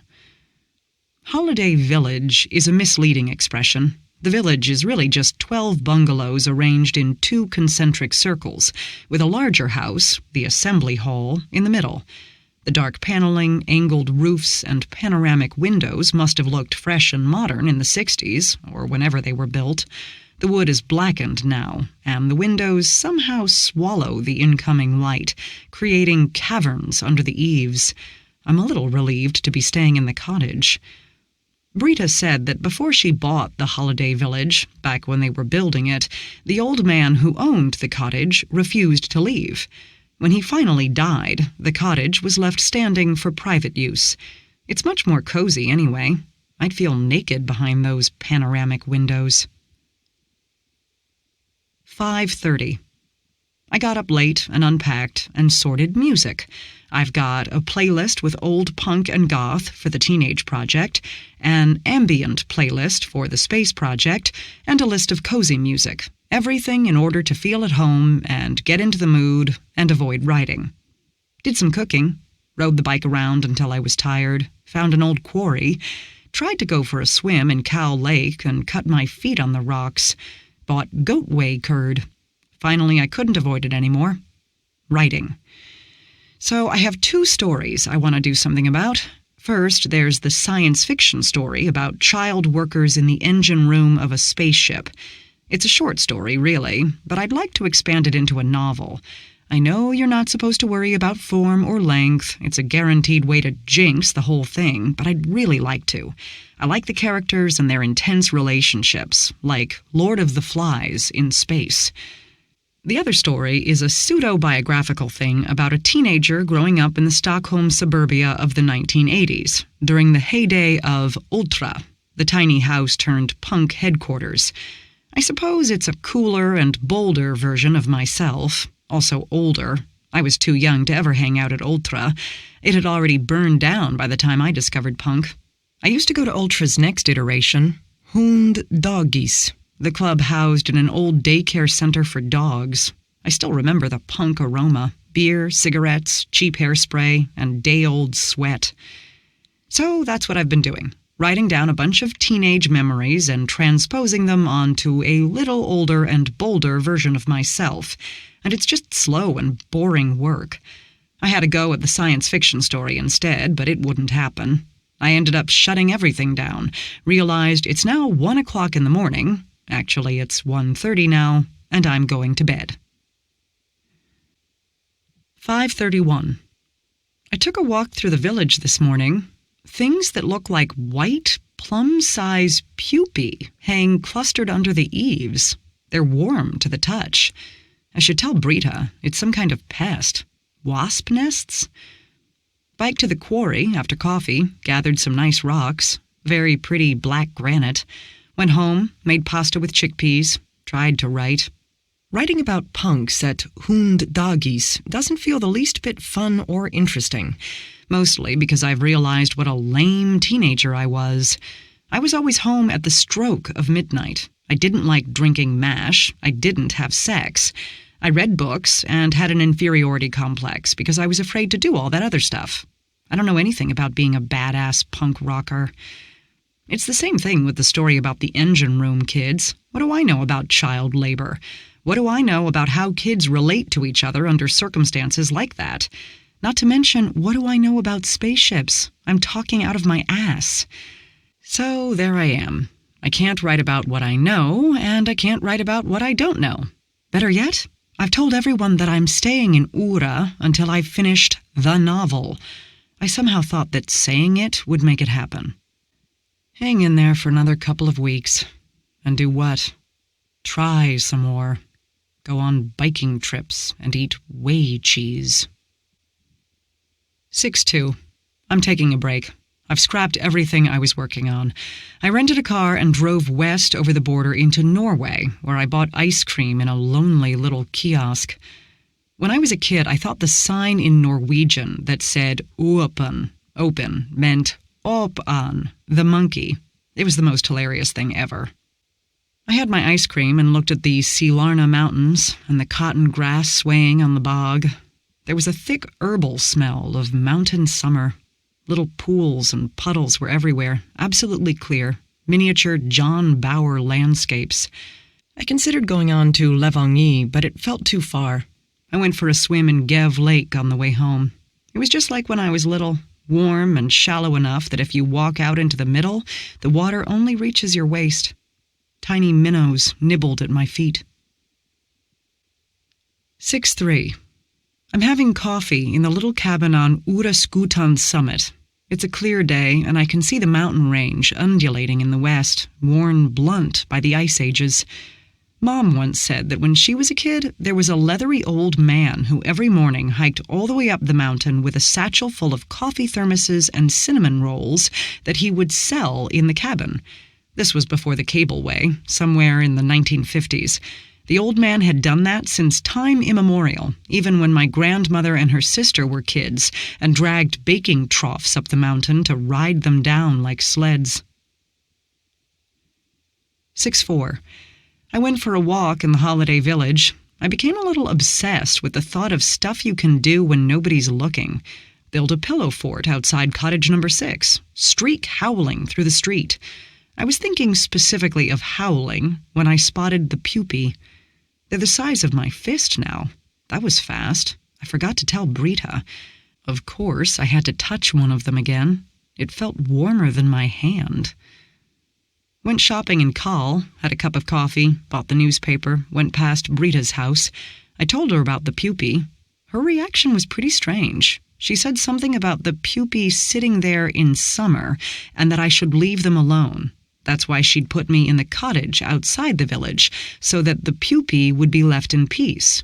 Yes, I said, I won't do anything. Do promise you won't do anything, said Brita, and suddenly she was pleading. They have nowhere else to go, she said. Your family, I can trust you, can't I? Yes, I said, I promise. I have no idea what she's on about. 6-5. I dreamed that there was a scraping noise by the door. Someone was looking in through the little side window. It was human-shaped, but it sort of had no detail. It was waving at me with a fingerless paw. The door handle was jerking up and down. The creature on the other side said nothing. It just smiled and waved. The door handle bobbed up and down, up and down. It's 10:05. I've slept for almost 10 hours. I went into the village to check if the pupae had grown, but all that remains are some empty skins hanging under the eaves. So that's that. 6-6. There's a knock on the door, and someone's waving at me through the side window. It's a middle-aged man. When I open the door, he presents himself as Sigvard and shakes my hand. He's one of the groups of tourists who live here during the summer.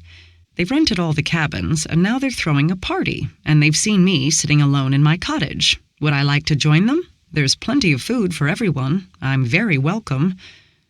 The party takes place in the little assembly hall. People are strolling over there from the other cabins. They're dressed up for a summer night's party. The women in party dresses and lusekofte sweaters tied over their shoulders. The men in slacks and bright windbreakers. Inside, the assembly hall is decked with yellow lanterns, and a long buffet table lines one of the walls. The guests are of all ages and resemble one another. I ask Sigvard if they're family, and Sigvard says, yes, they are. It's a big family meetup, the Nilssons, and they stay here a few weeks every summer. And now it's time to eat. The buffet table is covered in dishes from every holiday of the year. Steak, roast ham, chocnull, hot cloudberries, new potatoes, pâtés, pickled herring, gravlax, lutefisk, 7 kinds of cookies, cake. I'm starving. I go for second and third helpings. The food has no taste, but the texture is wonderful, especially the ice cream mingled with hot cloudberries. Everyone seems very interested in me. They want to know about my family. When I tell them that Brita is my great-aunt, they cheer and say that we're related then. I belong to the Anders branch of the family. Dear Brita, they love her. I'll always be welcome here. Everyone else here belongs to the Anna branch. Anna, Anders's sister and the eldest daughter of the patriarch Mats Nilsson. When we're done eating, it's time to dance. The raspy stereo plays dansband music. Singers croon about smiling golden brown eyes, accompanied by an innocent and sickly sweet tune. Everyone takes to the dance floor. Sigvard asks me to dance. This is like a cliché of Swedish culture, I say without thinking. Yes, isn't it? Sigvard says and smiles. He holds me close. Then I wake up. 6-8. I started writing again. Throwing the old stuff out worked. Something else has surfaced. It's fairly incoherent, but it's a story, and I'm not about to ruin it by looking too closely at it. It has nothing to do with teenage trouble at Hund Doggies or Lord of the Flies with kids in spaceships. It's about my own family in Ura, a sort of pseudo-documentary. Some mixed memories of my grandmother's and mother's stories of life up here, woven together with my own fantasies to form a third story. Above all else, I'm having fun. I refuse to think about editing. I write and stare out over Cow Lake. The dreams are a sign that things are happening. I keep dreaming about the same things, and it's very clear, very detailed. It's the same scenario as before, that is, Sigvard knocking on the door and taking me to the assembly hall. We eat enormous amounts of food and dance to dansband classics. I talk to all my relatives. They tell stories about Mats Nilsson's eldest daughter and how she started the new branch of the family when she married and moved north from Ura. I don't remember those stories when I wake up. 6:13. I started with Mother's stories, continued with Gran's generation, and am working my way back in time to form a sort of backward history. I wrote about the war and how Great-Gran smuggled shoes and lard to occupied Norway. Then I wrote about how Gran met Grandpa and moved down to Stockholm. Right now, Gran is a teenager. It's the 20s, and she's making her first bra out of 2 stocking heels because she can't afford to buy a real one. She and her sister are getting ready to go to a dance in Järpen. It's an hour's bike ride. I'm looking forward to writing the story about my great-great-grandfather who built a church organ out of a kitchen sofa. Some things you can't make up. The dreams change a little each night. I've discovered that I have a fair amount of control of my actions. I wander around in the cabins and talk to the inhabitants. In true dream fashion, they all come from little villages with names that don't exist, like Hostvola, Bregne, Uvart, all located somewhere north of Ura by the lakes that pool between the mountains. Sigvard's wife is called Ingrid. They have 3 teenage children.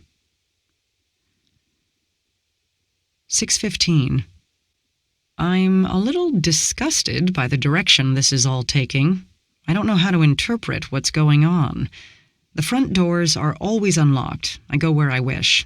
Last night and the night before last, it happened several times that I walked into a house and people were having sex. On all surfaces, like kitchen tables or sofas. They greet me politely when I open the door and then go back to not making love, but fucking. Nobody seems particularly into it. They might as well be chopping onions or cleaning the floors. In and out and the flat smack of flesh on flesh. And it's everyone on everyone. Man and wife, father and daughter, mother and son, sister and brother, but always in heterosexual configurations. I asked Sigvard what they were doing. We're multiplying, he said. That's what people do. 6:20. It's midsummer. I've managed just over 80 pages. I've gotten as far back as great-great-great-grandfather Anders, son of Mats Nilsson. And if I want to get even further back, I'll have to do some research on Anders's 5 siblings, or just ramble out into fairy tale country. Not that making stuff up seems to be a problem. There's no end to it. I've gone back to the start to fill in holes, like Mother and Gran's siblings. No editing just yet, just more material. Brita asked me if I wanted to come with her to celebrate midsummer. I declined. All I want to do is write. Besides, it's freezing outside, and the gnats are out in full force. It'd be a good idea, research-wise, to see Brita, but I don't feel like being around people. 6:21. Sigvard came knocking on my door. He was wearing a wreath of flowers and held a schnapps glass in one hand. We danced to dansband music, the legendary Sven Ingvars. We competed in sack racing and 3-legged racing. Most of the women and girls had large, rounded bellies and moved awkwardly. When the dancing and playing was over, we ate new potatoes and pickled herring, little meatballs and sausages, fresh strawberries with cream, toasting one another with schnapps spiced with cumin and wormwood. "It'll get darker now," said Sigvard. He burst into tears. "Yes," I replied, "but why is that so terrible?" "It makes me think of death," he said. 7-1. 150 pages.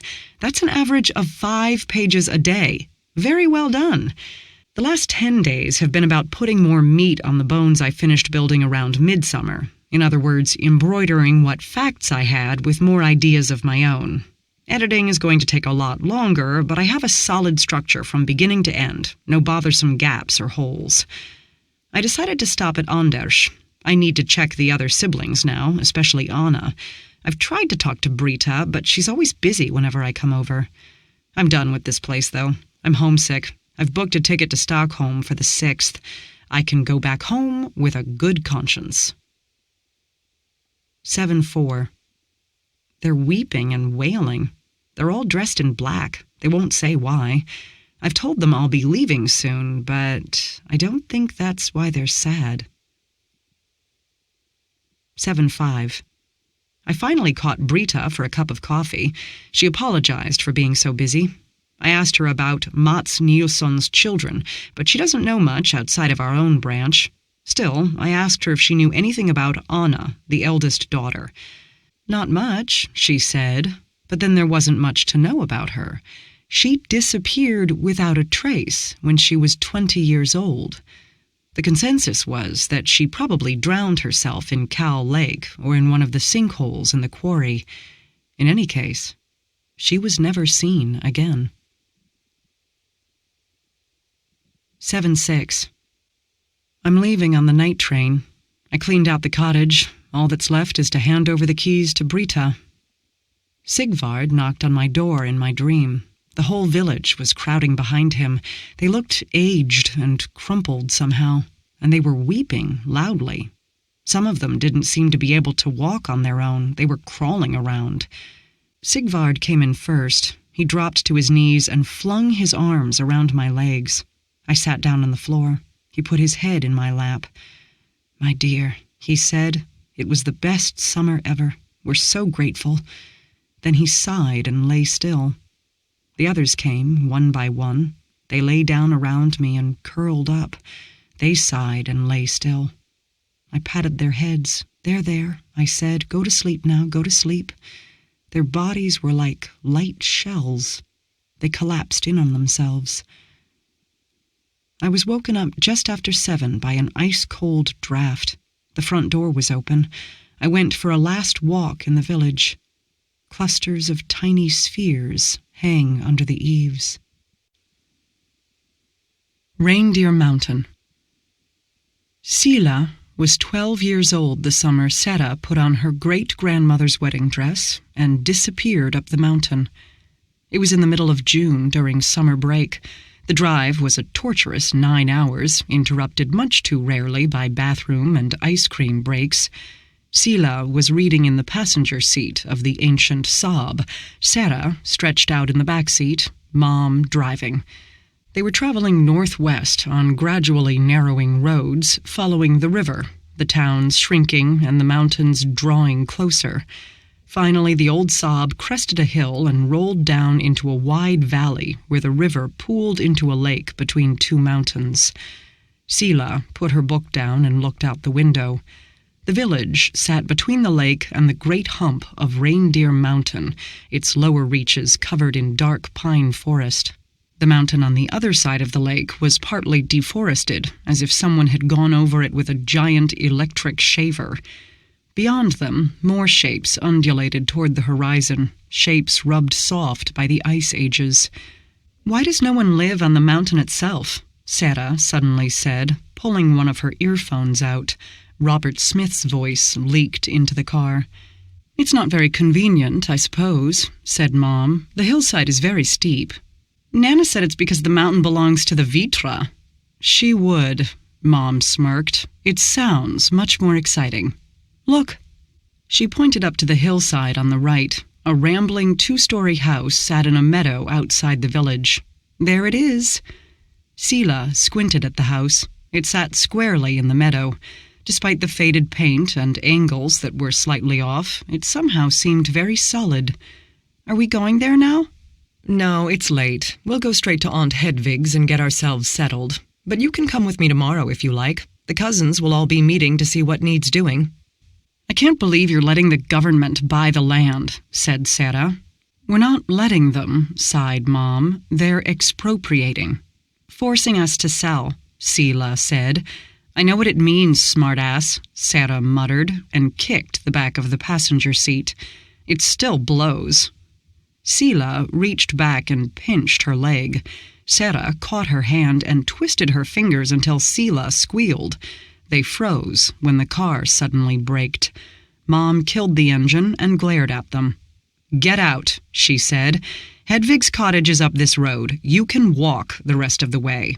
I don't care who started, she continued when Sila opened her mouth to protest. Get out. Walk it off. They arrived at Hedvig's cottage too tired to bicker. The house sat on a slope above the village, red with white window frames and a little porch overlooking the village and lake. Mom was in the kitchen with Hedvig. They were having coffee, slurping it through a lump of sugar between their front teeth. I've spoken to Johan about moving him into a home, said Hedvig as the girls came in.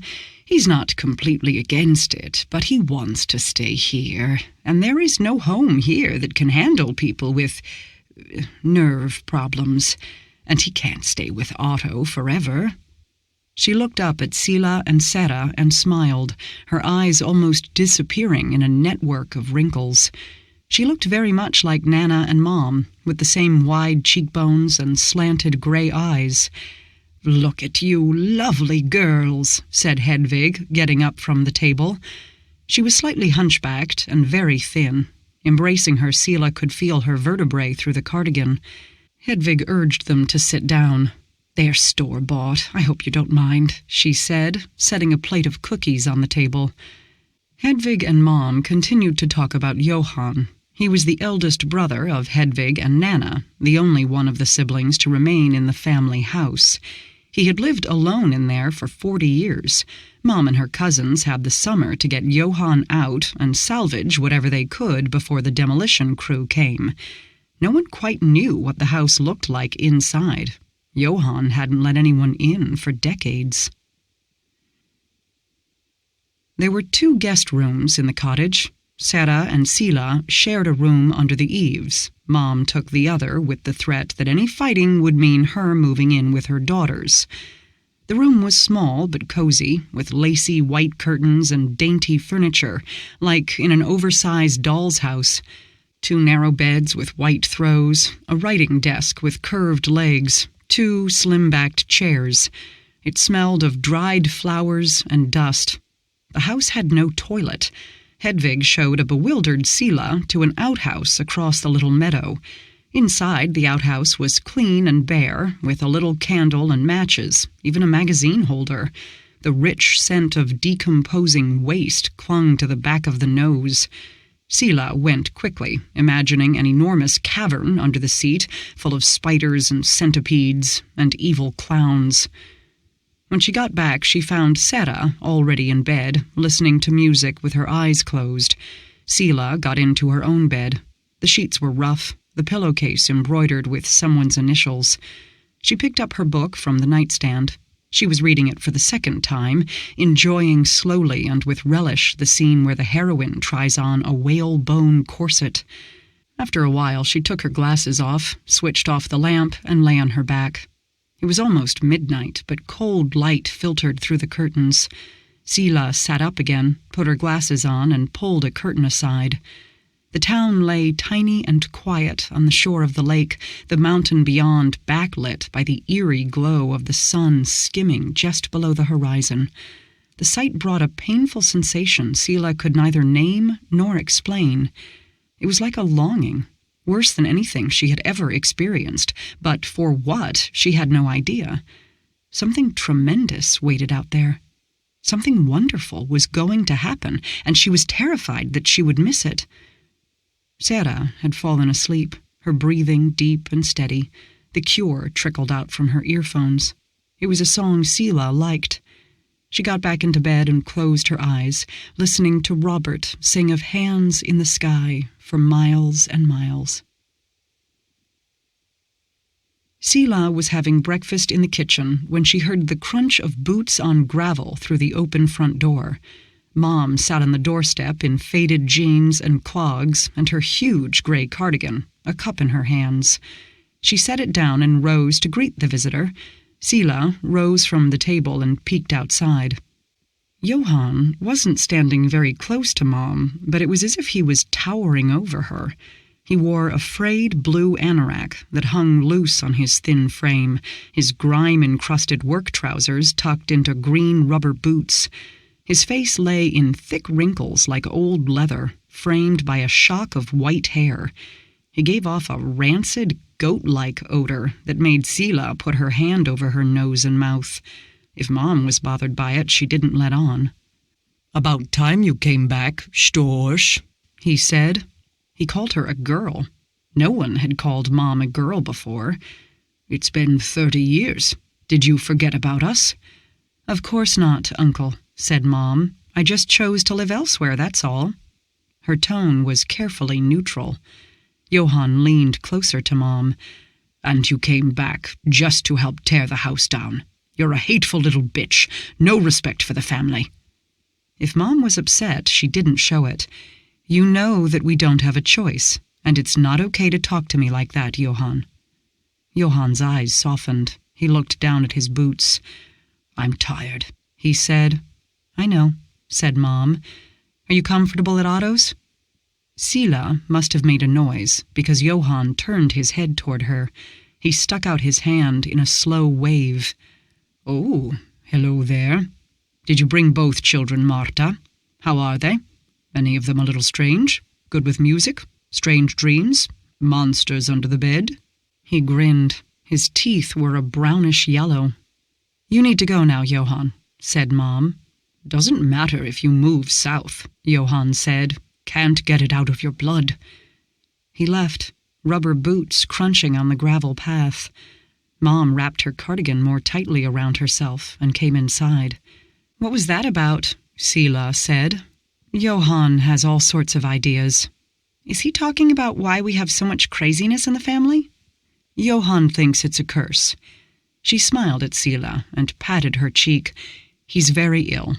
We're sensitive, that's all. We have to take care of ourselves."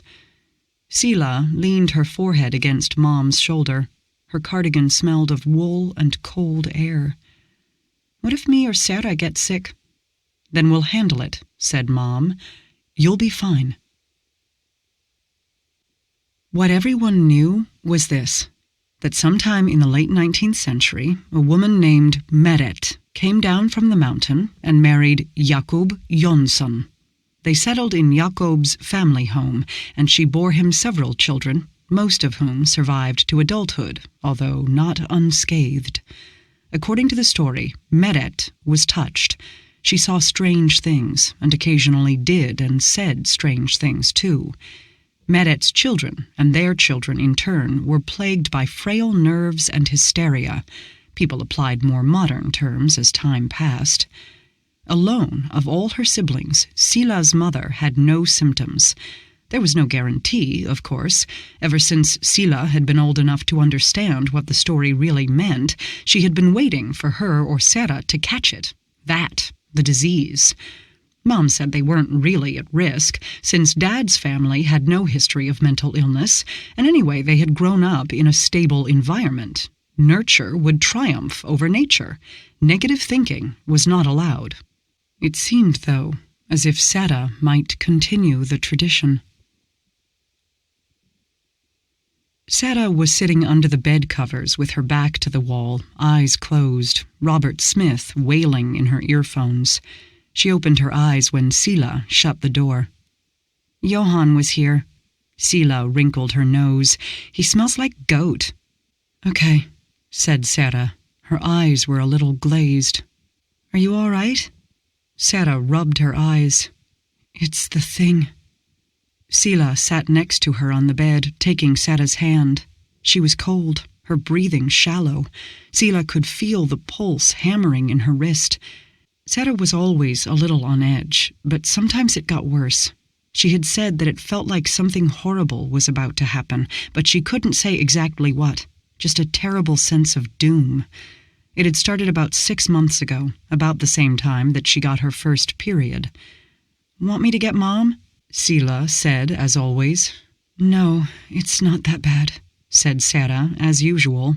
She leaned back against the wall, closing her eyes. Sara had lost it once in front of Mom. Mom didn't take it well. She had told Sara to snap out of it, that there was nothing wrong with her, that she was just having hysterics. After that, Sara kept it to herself. In this, if in nothing else, Sila was allowed to be her confidant. In a way, Mom was right. Compared to paranoid schizophrenia, a little anxiety wasn't particularly crazy. Not that it helped Sara any. "You can pinch me if it makes you feel better." Sila held out her free arm. She always did what she could to distract Sara. "Brat." "Ass." Sara smiled a little. She looked down at Sila's hand in hers, suddenly wrenching it around so that it landed on her sister's leg. "Why are you hitting yourself? Stop hitting yourself!" she shouted in mock horror. There was a knock on the door. Mom opened it without waiting for an answer. She was dressed in rubber boots and a bright yellow raincoat over her cardigan. "I'm going to the house now if you want to come." "Come on, brat," said Sara, letting go of Sila's hand. The driveway up to the house was barely visible under the weeds. 2 middle-aged men in windbreakers and rubber boots were waiting in the front yard. Mom pointed at them. "That's Otto and Martin." Mom waved at them through the window. "I thought there were 6 cousins living up here," said Sara. "There are," said Mom, "but the others aren't well. It's just Otto and Martin today." They stepped out into the cold, wet air. Sila was suddenly glad of her thick jeans and knitted sweater. Sara, who had refused to wear any of the stupid and embarrassing sweaters Mom offered, was shivering in her black tights and thin, long-sleeved shirt. The cousins greeted each other with awkward hugs. Otto and Martin were in their 50s, both with the drawn-out Janssen look, tall and sinewy, with watery blue eyes, a long jaw, and wide cheekbones. Martin was a little shorter and younger, with fine black hair that stood out from his head like a dark dandelion. Otto, balding and with a faraway look, only nodded and wouldn't shake hands. This close, the old house looked ready to fall apart. The red paint was flaking in thick layers, the steps up to the front door warped. Some of the window panes were covered with bits of white plastic and duct tape. Mom waved toward the house. "Johan's not with you?" Martin shrugged, taking a set of keys from his pocket. "He didn't want to be here for this." "All right, we'll start with going through the rooms one by one, seeing what we can salvage. Otto has pen and paper to make a list." "You haven't been in here until now?" said Mom. "We've been cleaning a little. Johan only used a couple of the rooms, but it was bad. The smell should be bearable now." Otto opened the door. Johan's unwashed stench wafted out in a sour wave. "You get used to it." He ducked his head under the lintel and went inside. Johan had used 2 rooms and the kitchen on the ground floor. Neither Sila nor Sara could bring themselves to enter them, the stench of filth and rot so strong it made them gag. By the light coming in through the door, Sila could see piles of what looked like rags, stacks of newspapers, and random furniture. "There was a layer of milk cartons and cereal boxes, this high on the floors in there," said Martin, pointing to his knee. "The ones at the bottom were from the 70s. "I don't think he ate much else," Otto filled in. "He refuses to eat anything but cornflakes and milk at my house. He says all other food is poisoned." Otto, Martin, and Mom looked at one another. Mom shrugged. "That's how it is." Otto sucked air in between pursed lips, the quiet "yo" that acknowledged and ended the subject. The smell wasn't as bad in the rest of the house. Johann seemed to have barricaded himself in his 2 rooms. The sitting room was untouched. Daylight filtered in through filthy window panes, illuminating furniture that looked handmade and ancient.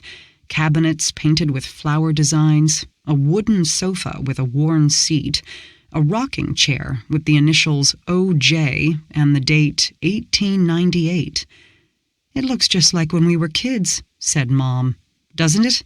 said Otto. Sila returned to the entryway, peering up the stairs to the next floor. "What about upstairs? Can we go upstairs?" "Certainly," said Martin. "Let me go first and turn on the lights." He took a torch from his pocket, lighting his way as he walked up the stairs. Sarah and Sila followed him. The top of the stairs ended in a narrow corridor where doors opened to the master bedroom and 2 smaller rooms with 2 beds in each. "How many people lived here?" Sila peered into the master bedroom. "Depends on when you mean," Martin replied. "Your grandmother had 4 siblings altogether, and I think there was at least a cousin or 2 of theirs living here during the harvest, too." "But there are only 4 single beds," said Sarah from the doorway of another room. Martin shrugged. "People shared beds." "But you didn't live here all the time, right?" No. My mother moved out when she got married. I grew up in town. Everyone except Johann moved out." "There are more stairs over here," said Sarah from farther away. "That's the attic," said Martin. "You can start making lists of things up there." He handed Sila his torch, a pen, and a sheaf of paper. "Mind your step." The attic ran the length of the house, divided into compartments. Each compartment was stacked with stuff: boxes, furniture, old skis, kick sleds, a bicycle. The little windows and the weak light bulb provided enough light that they didn't need the torch.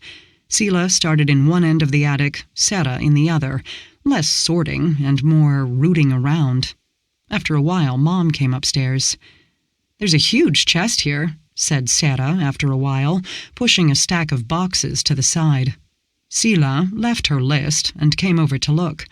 It was a massive blue chest with a rounded lid, faded and painted with flowers. "Let me see," said Mom from behind them. Mom came forward, knelt in front of the chest, and opened it, the lid lifting with a groan. It was filled almost to the brim with neatly folded white linen, sprinkled with mothballs. In a corner sat some bundles wrapped in tissue paper. Mom shone her torch into the chest. "This looks like a hope chest." She carefully lifted the tissue paper and uncovered red wool. She handed the torch to Sila, using both hands to lift the fabric up. It was a full-length skirt, the cloth untouched by vermin. "Pretty," said Sarah. She took the skirt, holding it up to her waist. "There's more in here," said Mom, moving tissue paper aside. "A shirt, an apron, and a shawl. A whole set. It could be Meret's." "Like what she got married in?" said Sila. "Maybe so," said Mom. "It's my size," said Sarah. "Can I try it on?" "Not now. Keep doing lists." Mom took the skirt back, carefully folding it and putting it back into the chest. Sarah kept casting glances at the chest the rest of the morning. When Sila caught her looking, Sarah gave her the finger.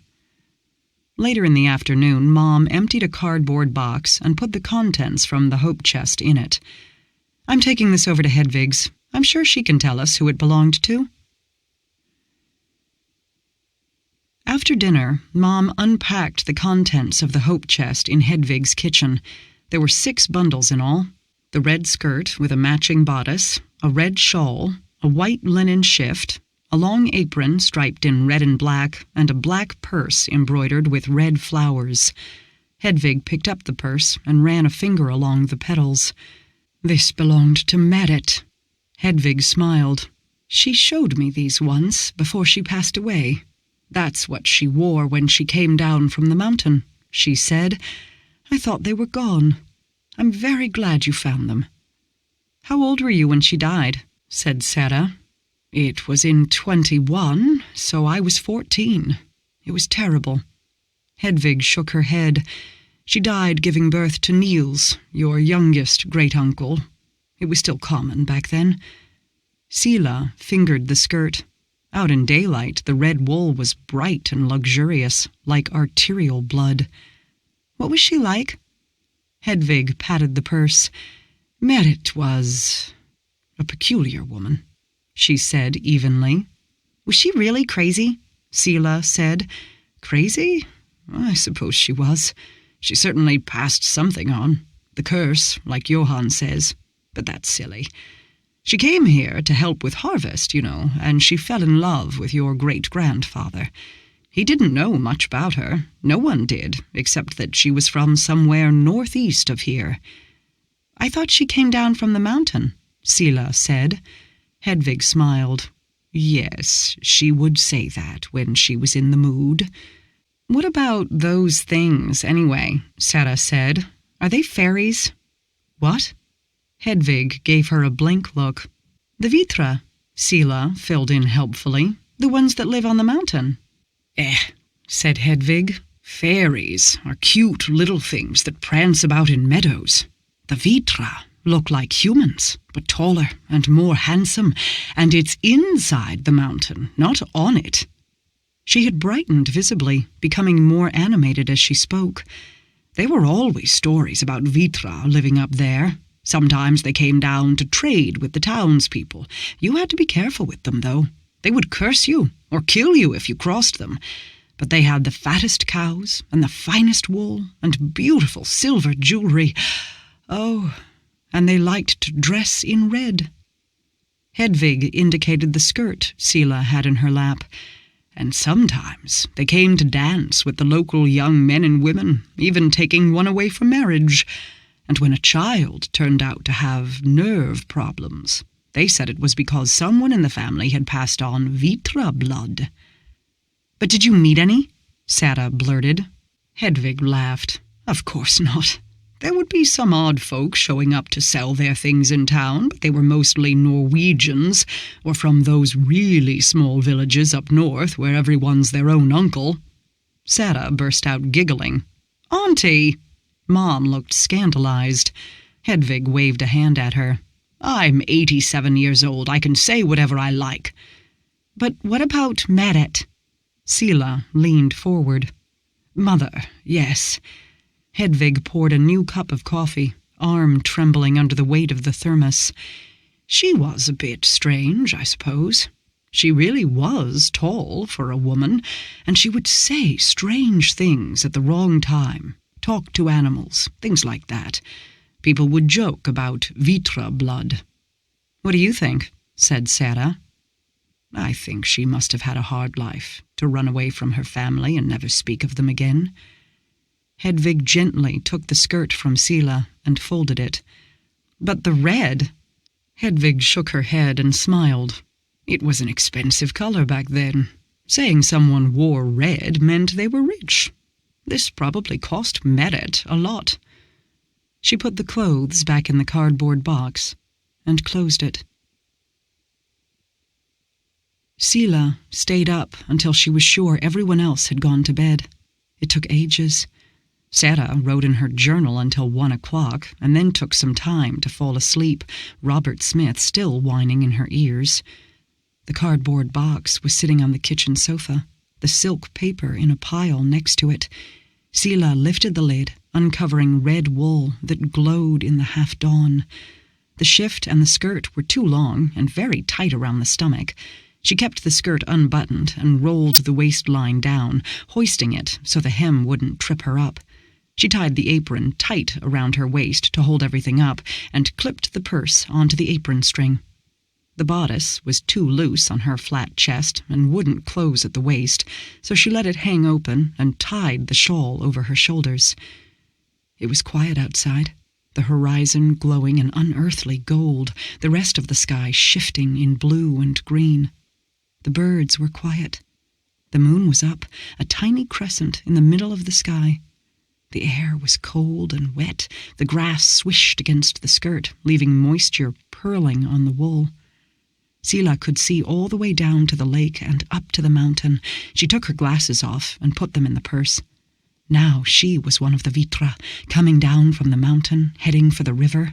She was tall and graceful, her step quiet. She danced as she went, barefoot in the grass. A sliver of sun peeking over the horizon broke the spell. Sela's feet were suddenly numb with cold. She went back into the house and took everything off again, fished her glasses out, and folded the clothes into the cardboard box. It was good wool. The dew brushed off without soaking into the skirt. When Sela slipped into bed again, it was only a little past 2. The linen was warm and smooth against the cold soles of her feet. They returned to the family house the following day. Sarah decided that wading through debris in the attic was stupid and sulked on a chair outside. Sela spent the day writing more lists. She found more skis, some snowshoes, a cream separator, dolls, a half-finished sofa bed, and a sewing table that was in almost perfect condition. Johann showed up in the afternoon. Martin and Otto seemed to think he was going to make a scene because they walked out and met him far down the driveway. Eventually they returned, looking almost surprised, with Johann walking beside them, his hands clasped behind his back. When Sela next saw him, he had sat down in a chair next to Sarah. Sarah had a shirt sleeve over her nose and mouth, but she was listening to him talk with rapt attention. Johann left again soon after. Sarah wouldn't tell Sela what they'd spoken about, but her eyes were a little wider than usual, and she kept knocking things over. When they returned to Hedvig's house, Sarah decided to try on Märet's dress. On her, the skirt wasn't too long or too tight. It cinched her waist just so, ending neatly at her ankle. The bodice fit like it was tailor-made for her as well, tracing the elegant tapering curve of her back from shoulder to hip. She looked like she'd just stepped out of a story. It made Sela's chest feel hollow. Sarah caught her gaze in the mirror and made a face. It looks stupid. She plucked at the skirt. The red is way too bright. I wonder if you could dye it black, because that would look awesome. Sela looked at her own reflection, just visible beyond Sarah's red splendor. She was short and barrel-shaped, eyes tiny behind her glasses. There were food stains on her sweater. "You look stupid," she managed. Mom was scrubbing potatoes in the kitchen when Sela came downstairs. "Who's getting the dress, Mom? Because Sarah wants to dye it black." "Oh-ho," said Mom. "Probably not, because it's not hers." "Can I have it?" Sela shifted her weight from foot to foot. "I wouldn't do anything to it." "No, love, it belongs to Hedvig." "But she's old. She won't use it." Mom turned and gave Sela a long look, eyebrows low. "It belonged to her mother, Sela. How would you feel if you found my wedding dress and someone gave it away to some relative instead?" "She has everything else," Sela said. "I don't have anything from Great-Gran." "I'm sure we can find something from the house," said Mom, "but not the dress. It means a lot to Hedvig. Think of someone else's feelings for a change." Sarah came down a little later with the same request. Mom yelled at her. Maybe it was because of Mom's outburst, but Sarah became twitchier as the evening passed on. Finally, she muttered something about going for a walk and shrugged into her jacket. Sela hesitated a moment and then followed. "Fuck off," Sarah muttered without turning her head when Sela came running after her. "No way," said Sela. Sarah sighed and rolled her eyes. She increased her pace until Sela had to half-jog to keep up. They said nothing until they came down to the lake's shore, a stretch of rounded river stones that made satisfying billiard ball noises under Sela's feet. Sarah sat down on one of the larger rocks and dug out a soft 10-pack of cigarettes. She shook one out and lit it. "Tell Mom and I'll kill you." "I know." Sela sat down next to her. "Why are you being so weird, ever since you talked to Johann?" Sarah took a drag on her cigarette and blew the smoke out through her nose. She shrugged. Her eyes looked wet. "He made me understand some things is all." "Like what?" "Like I'm not crazy. Like none of us are." She looked out over the lake. We should stay here. Maybe we'd survive. Her eyes were really wet now. She wiped at them with her free hand. Sela felt cold trickle down her back. What are you on about? Sarah rubbed her forehead. You have to promise not to tell anyone, because if you tell anyone, bad stuff will happen, okay? Shit is going to happen just because I'm telling you, but I'll tell you because you're my little sis. She slapped a quick rhythm on her thigh. Okay, so it's like this. The world is going to end soon. It's going to end in 96. Sela blinked. How would you know? It's in the newspapers if you look. The Gulf War, yeah? That's when it started. Saddam Hussein is going to take revenge and send nukes, and then the U.S. will nuke back, and then Russia jumps in, and then there'll be nukes everywhere, and we're dead. Or we'll die in the nuclear winter, because they might not nuke Sweden, but there'll be nothing left for us. Sarah's eyes were a little too wide. Okay, Sela said slowly, but how do you know all this is going to happen? I can see the signs in the papers, and I just know, like someone told me. The 23rd of February in 96, that's when the world ends. I mean, haven't you noticed that something's really, really wrong? Sela dug her toe into the stones. It's the opposite. What? There was no question mark to Sarah's tone. Something wonderful, Sela said. Her cheeks were hot. She focused her eyes on her toe. You're a fucking idiot. Sarah turned her back, demonstratively, and lit a new cigarette. Sela never could wait her out. She walked back home alone. On Midsummer's Eve, they had a small feast. There was pickled herring and new potatoes, smoked salmon, fresh strawberries and cream, spiced schnapps for Mom and Hedvig. It was past 10 when Sela pulled on Sarah's sleeve. We have to go pick 7 kinds of flowers, she said. Sarah rolled her eyes. That's kid stuff. I have a headache, she said, standing up. I'm going to bed. Sela remained at the table with her mother and great-aunt, biting her lip. Mom slipped an arm around her shoulder. Picking 7 flowers is an old, old tradition, she said. There's nothing silly about it. I don't feel like it anymore, Sela mumbled. Mom chuckled gently. Well, if you change your mind, tonight is when you can stay up for as long as you like. Just be careful, said Hedvig. The Vitra might be out and about. She winked conspiratorially at Sela. At Hedvig's dry joke, Sela suddenly knew with absolute certainty what she'd been pining for, that wonderful something waiting out there. She remained at the table, barely able to contain her impatience, until Mom and Hedvig jointly decided to go to bed. Mom kissed Sela's forehead. Have a nice little Midsummer's Eve, love. I'll leave the cookies out. Sela made herself smile at her mother's patronizing remark and waited for the house to go to sleep. She had put the dress on right this time, as well as she could, and clutched 7 kinds of flowers in her left hand: buttercup, clover, geranium, catchfly, bluebells, chickweed, and daisies. She stood at the back of the house, on the slope facing the mountain. It was just past midnight, the sky a rich blue tinged with green and gold. The air had a sharp and herbal scent. It was very quiet. Sela raised her arms. I'm ready, she whispered. In the silence that followed, she thought she could hear snatches of music. She closed her eyes and waited.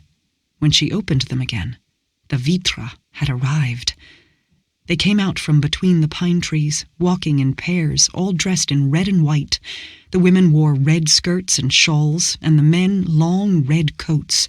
2 of them were playing the fiddle, a slow and eerie melody in a minor key. A tall man walked at the head of the train, dressed entirely in white. His hair was long and dark and very fine. There was something familiar about the shape of his face and the translucent blue of his eyes.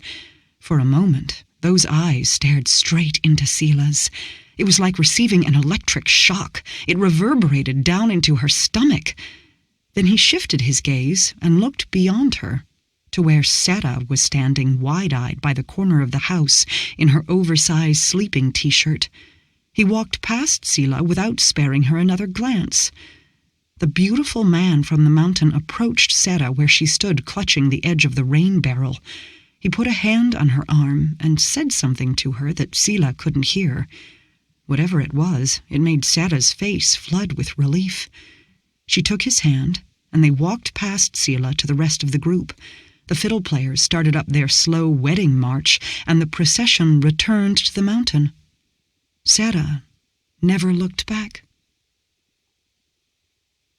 Sela told them that Seta must have taken the dress, that she herself had gone to bed not long after the others.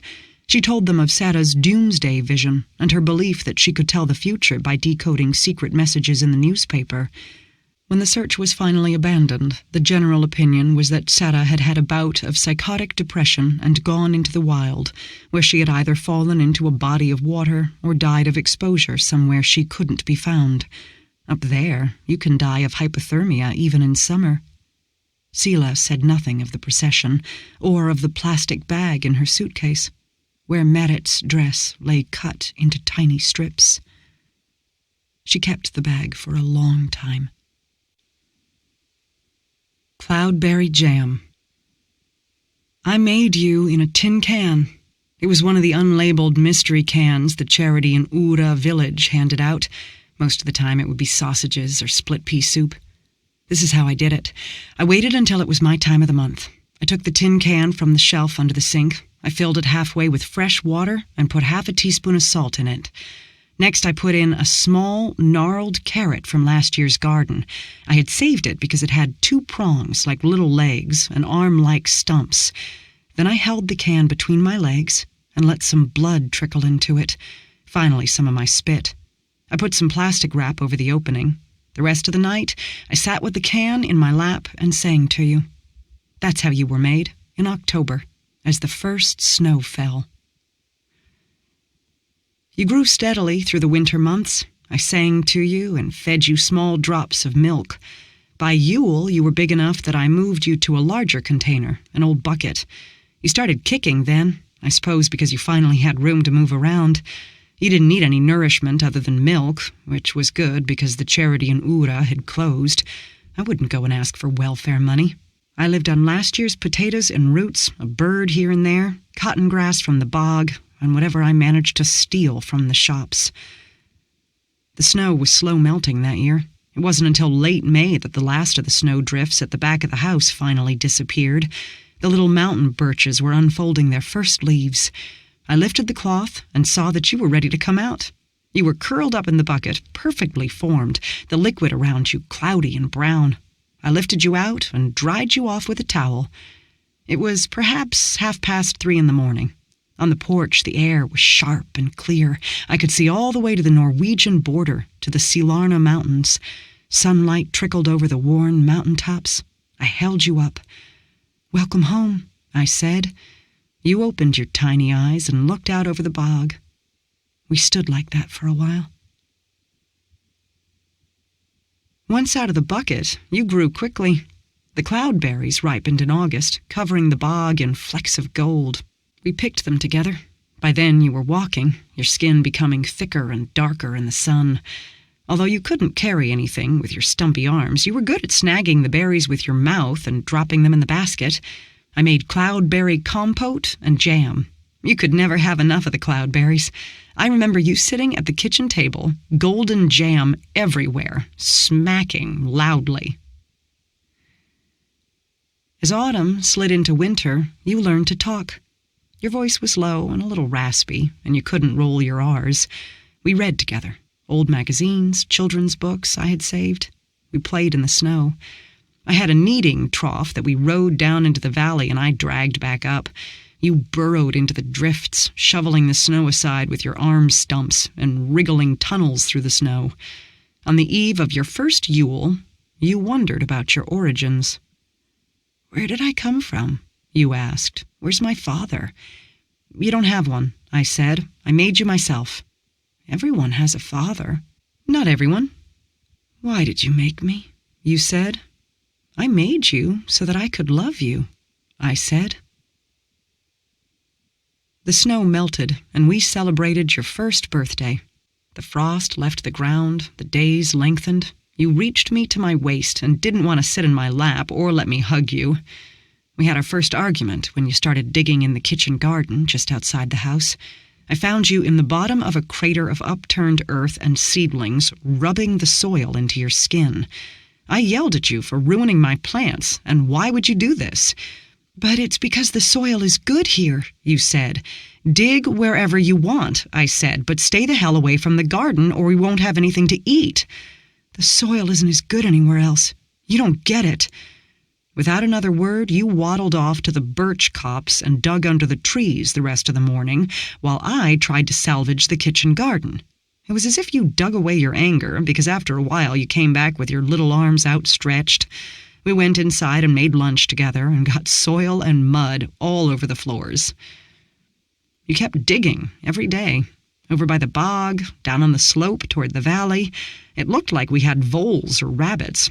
You'd come home with things you'd unearthed, a broken saucer, part of a ski pole, little bits of bone, fool's gold. When the weather became warm enough, I took you to Cow Lake to go night swimming. I used to go swimming in Cow Lake as a child. That was the best thing about summer. You squealed in delight when you saw the rocky shore and the gray lake mirror. Once in the water, you became frightened. It was too big and loose, you said. Too loose. You sat on the shore while I swam. You didn't like the rocks, either. They were too hard. You wanted to go home and dig. We didn't go back to Cow Lake. The new batch of jam takes up a whole shelf. I think it'll stay there. I can't eat jam anymore. I'll keep it here, though, just in case. I suppose it was bound to happen. I woke up from an afternoon nap to find the cottage empty. I looked behind and inside the shed, in the copse of mountain birch huddling next to the house. You were nowhere to be found. Finally, I started calling for you. There was no answer. I thought perhaps you had fallen into a hole on the bog. New ones open every spring. I put my rubber boots on and went to look. I walked from the cottage and west toward Sealarna. I walked until the cottage disappeared from view, and then I turned north. I walked back and forth, calling you until the sun dipped below the horizon. Then I turned back to the house. You must have been digging all day. I found the hole by accident, kicking the kneading trough in frustration where it lay on the ground by the front steps. As it moved, I saw the hole. I called your name. Please come out, I said. I don't want to, you said, muffled. What are you doing down there? Digging. Won't you please come out? I'll make a supper. I don't want to. I went and got the shovel, setting it to the edge of the hole, but as soon as the shovel broke the ground, you screamed. I looked down. The soil was riddled with white root tendrils. You're hurting me, you wailed. I understood then. I'm so sorry, love, I said. I am so sorry. I won't hurt you any more, I promise. I went back into the house and sat down at the kitchen table. I cried a little. Then I got the watering can from the garden and filled it with fresh water. I poured it over the ground by the hole. I could hear a giggle down there. That was the first time I'd heard you make that sound. August is here. The cloudberries are still red. In a little while they will ripen to gold. I will pick as many as I can for jam and compote. You haven't spoken since that day you burrowed into the ground. But there's a clutch of green leaves growing by the hole. When I water them, I can still hear faint laughter. Pyret. Description, behavior, and history. When not applied to small and defenseless creatures, the word Pyra describes a mysterious life form. Pyret, Swedish for the little tyke. The word has all the characteristics of a euphemism, but nothing resembling an older name has turned up, possibly because it was taboo and in time forgotten, as is often the case. A name that evokes an image of something benevolent and harmless indicates both a form of worship and an underlying fear of its powers, an expression of love and an appeal for benevolence. Like gods and spirits, predators were often called by euphemisms to avoid bad luck or visits from said creatures. In some cases, the euphemisms have replaced the taboo name in common usage. The Swedish word for wolf, vari, killer, strangler, was originally a euphemism for the taboo ulv. Similarly, the euphemism for magpie, skotta, the elongated one, has replaced the original, skjura. The word for bear, shared by all Germanic languages, in Swedish bjorn, simply means brown, a euphemism so old that it has acquired euphemisms of its own, and the original name has been lost, although linguists through comparative studies have constructed a hypothetical root word in Proto-Indo-European. During the years I have spent researching Pyret, it seems more and more likely that this mix of adoration and fear stems from its extremely alien nature. A mimic and an infiltrator, Pyret mingles with and assumes the form of pack or herd animals, changing color and shape to match the others. From a distance, it will look like an ordinary animal. It does not grow actual fur, eyes, or other extremities. The features are completely superficial, making it likely that its skin is covered by chromatophores, much like octopi and chameleons. Although its feeding habits remain unknown, one thing is certain. Pyret does not behave like a predator. There are no records of it causing physical harm, although it insists on physical contact, which has traumatized a number of witnesses. Accounts of Pyret invariably describe a creature that tries to get close, cuddle, and sometimes even mate with the animal or person in question. The adult size of Pyret seems to be anything between a human and a cow. As for lifespan, no Pyre has been observed to die of old age. It has either wandered off or been slain by humans. Pyret seems to have sought out and coexisted with the farmers of the Nordic countries for centuries. Swedish, Norwegian, and Finnish folklore is rife with stories about farmers discovering a fledgling Pyre in a litter of domesticated animals. Tilly, Pia, Nordic Cryptids, Basilisk Förlag, Helsinki, 1989, page 68, indicating that the parent places its spawn with other litters, cuckoo style. However, Pyret is just as likely to appear in its adult form. There are numerous mentions of strange cows, goats, or sheep appearing in a flock overnight, rubbing up against the other animals. Their presence is often described as having a calming effect. Cows and goats will start producing prodigious amounts of milk, sheep will grow silky soft wool, and pigs fatten up even if food is scarce. A gift from the gods. The earliest mention of Pyret occurs in the Icelandic saga Alsdís Saga, in which Alsdís Sigurdardóttir divorces her husband Gunnlaug because he accidentally sets fire to their barn while drunk, killing 6 cows and also Freyr's Pyrl, an Old Norse form of the word Pyre still in use in Norwegian, thereby ruining their family. Jönsson Guðni, Islendiga Sögur, Reykjavik, 1946, Book 25, page 15. Alsdís complains bitterly about the loss of the Pyrl that she has reared from infancy, and which has kept her cattle happy and fat. Jönsson, page 16.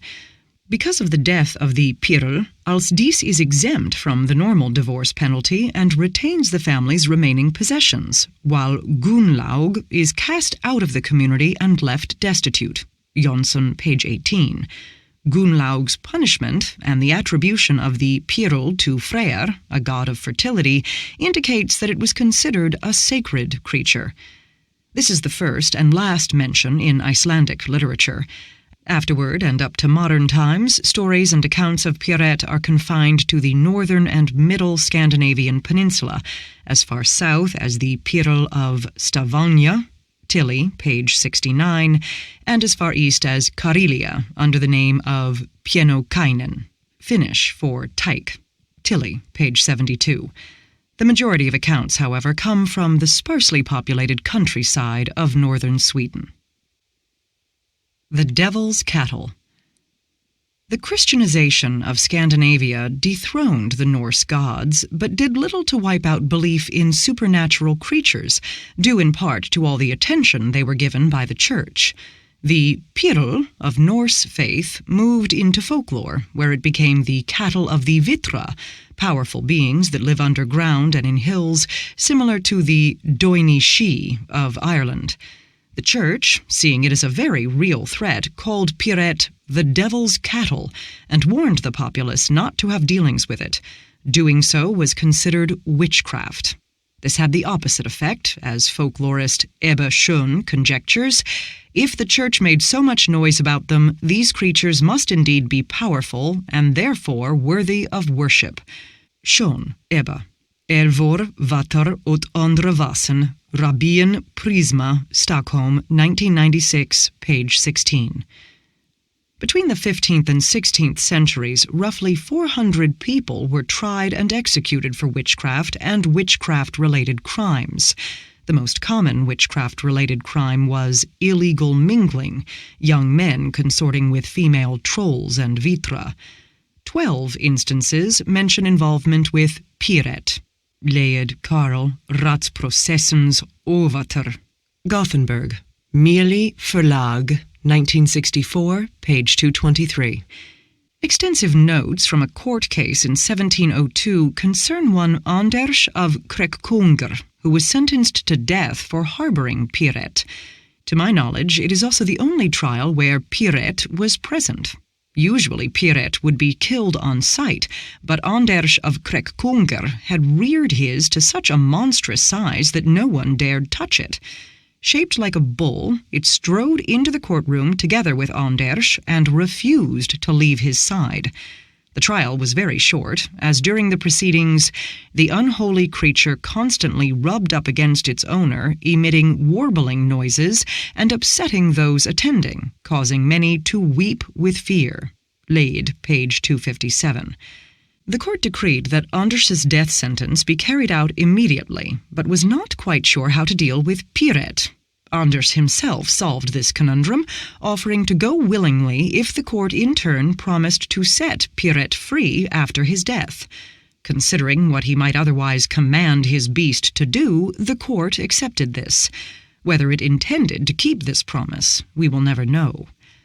Anders of Krekkunger was taken to the block. His beast followed him like a dog, and we dared not touch it, not even the priest. The moment the prisoner's head was severed from his neck, the creature let out a terrible howl, and all who heard it cowered in horror. The creature then fell over and did not move again. When evening fell, it had started to shrink, as when one pours salt on a snail. The remains were shoveled into a trough and burned along with the prisoner's body. Lade, page 258. As Pyret constantly seeks out the company of other mammals, I suspect that sometimes it forms an attachment so strong that, like Anders of Krekkunger's bull, it cannot survive separation. Companionship, belonging to or with someone, seems an intrinsic part of its being. The case of Anders of Krekkunger was to be the last in the history of Pyret-related trials. The arrival of rationalism changed the face of Scandinavian faith and superstition in a way Christianity had not. Scientist Carl Linnaeus held a lecture in 1762 during which he reached the conclusion that belief in Pyret, Nixies, Vitra, and their ilk is a warning sign of what happens to a people that do not concern themselves with science. These creatures would lurk among cows and goats, haunt every nook, live with us like house cats, and superstition, witchcraft, and warding swarm around us like gnats. Levertine Oscar, Carl von Linné. Lectures, Albert Bonjesch, Boktrickery, Stockholm, 1910, page 50. Pyret was officially wiped out of existence. This did not stop it from appearing. Sjunga pastorn, the singing pastor of Hulträsket. Accounts of Pyret assuming human shape are nearly non-existent. There are 3 possible reasons. It is non-sentient.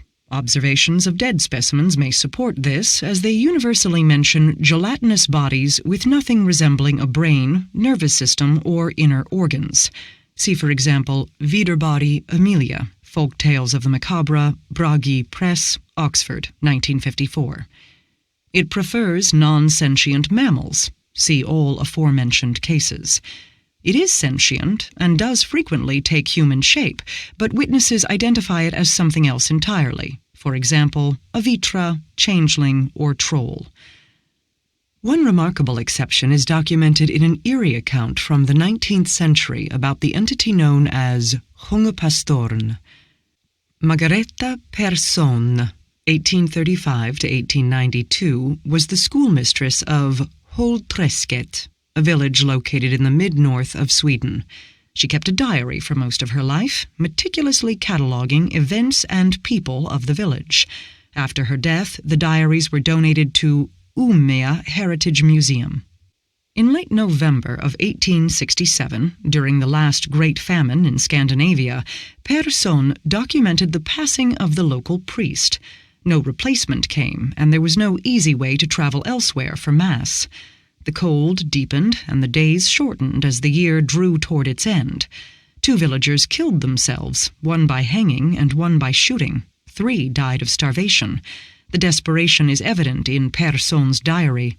School is closed because the children are too weak or sick to attend. I spend most of the day in bed.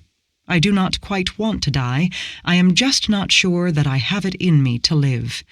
The Diaries of Margareta Persson, Umeå Heritage Museum, Book 8, page 65. Then, early on Christmas morning, a stranger arrived. Ms. Persson writes, "We were lighting candles in the chapel. We had decided to keep our own little julata here, as going to Vjarjafjada was unthinkable." Julata is the main Christmas church service in Sweden at the time, held at 4 a.m. on Christmas Day. As we lit the candles, I heard song, and I saw someone standing at the pulpit. It was a man, all dressed in black. I cannot describe it properly, but he was singing to us, and it was as if my head brightened.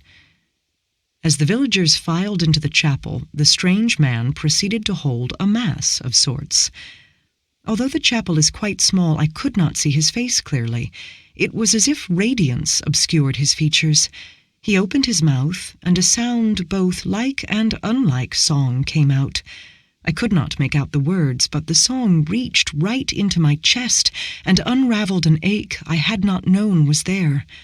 All around me, people were crying and laughing, screaming and moaning. We reached out to him like drowning children. He stepped down from the pulpit and moved among us, embracing us and laying his hands on us. He laid his arms around me. He smelled of myrrh and roses. Diaries, Book 8, page 73. The priest earned the name Hungepastorn, the Sing Pastor. He held Mass not only on Sunday mornings, but every single morning for the better part of a year. The Masses followed the same pattern as the first on Christmas morning. Hungepastorn would stand at the pulpit and sing his wordless song, and the villagers sang along. At the end of the Mass, he would walk among the pews and touch or even embrace the people. Ms. Persson doesn't describe the man in great detail.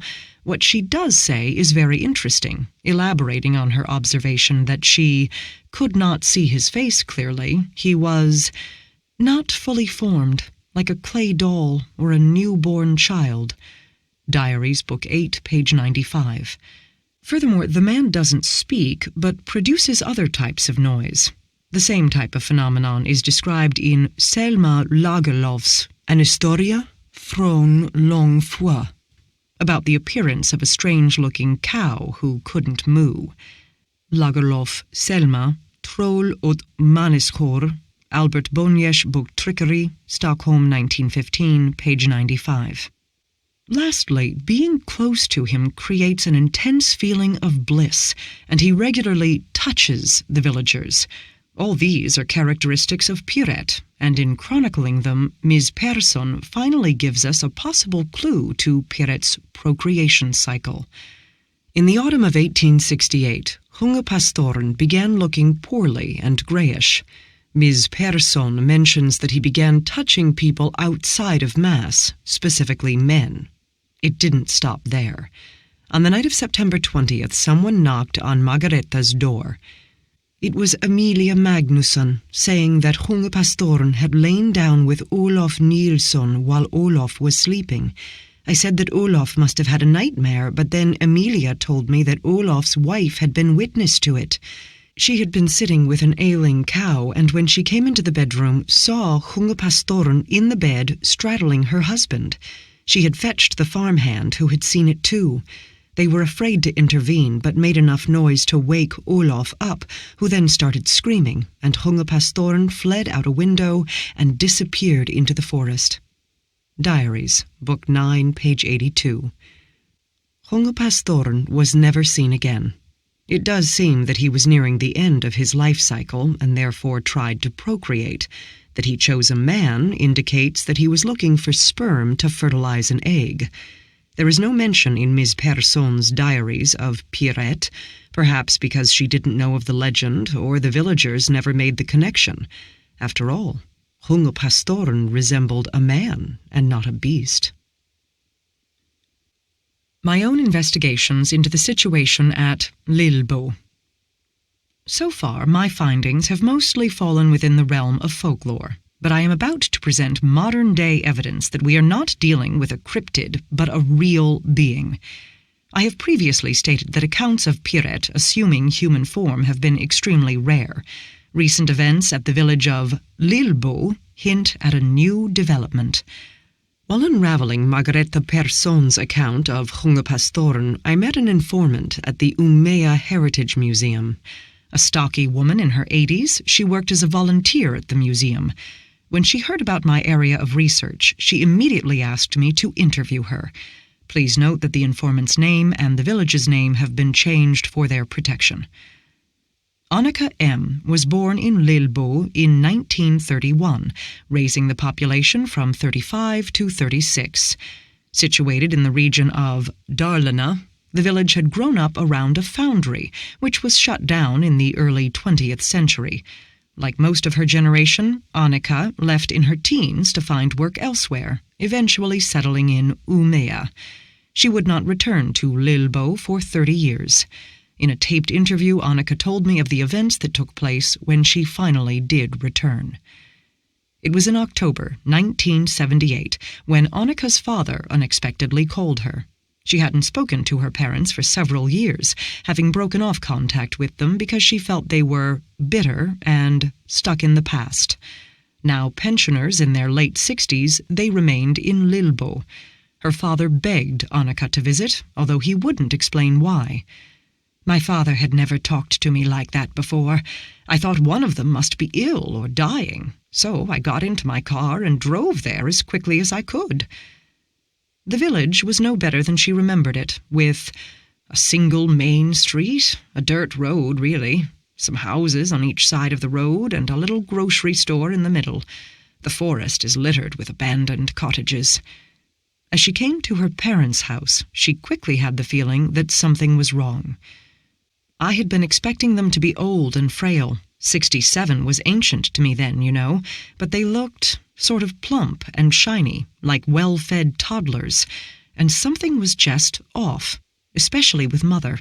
She was sitting on the kitchen sofa with this stiff grin almost from ear to ear. I thought, that's it, it's Alzheimer's. Before Annika could greet her mother, her father pulled her with him into the living room and closed the door. In hushed tones, he told her a story. A group of strangers had settled in the village some time ago. They didn't speak Swedish, but were light-skinned, so Father had thought maybe they were defectors from the USSR.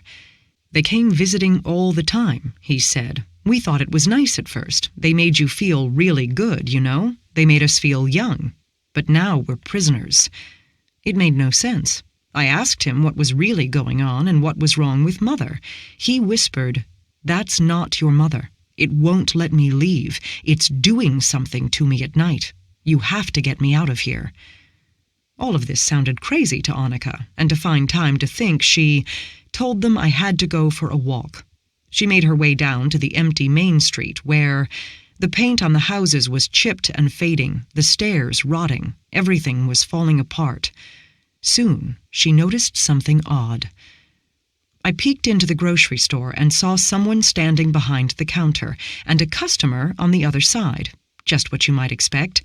But the customer would put some groceries on the counter, and after the cashier rang them up, the customer put the wares back on the shelves again. Then they started all over again. I looked while they did it 4 times. They were still doing it when I left. As she went farther down the street, she happened upon a man chopping wood outside his house. Something wasn't quite right here either. I realized he wasn't really chopping anything. He was just moving his axe up and down like a robot. I went closer because his clothes looked strange, like he was wearing a cat suit painted like regular clothes. Then he looked up at me.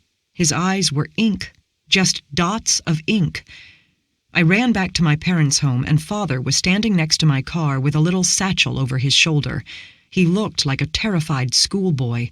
I was going to say something to him, but then Mother came out onto the porch. It was still light out. I could see her face. It wasn't Mother. And then she opened her mouth. I can't describe the sound she made. Annika got her father into the car and drove all the way back to Umeå without stopping. We never came back to Lillbo. We never told anyone, because who would have believed us? Me and my father were the last people to leave Lillbo. Final conclusions. As you might expect, Annika M.'s story prompted me to travel to Lillbo. Decades had passed since the events she described, but I still hoped to find clues, if not a live specimen. I also needed to see the site for myself.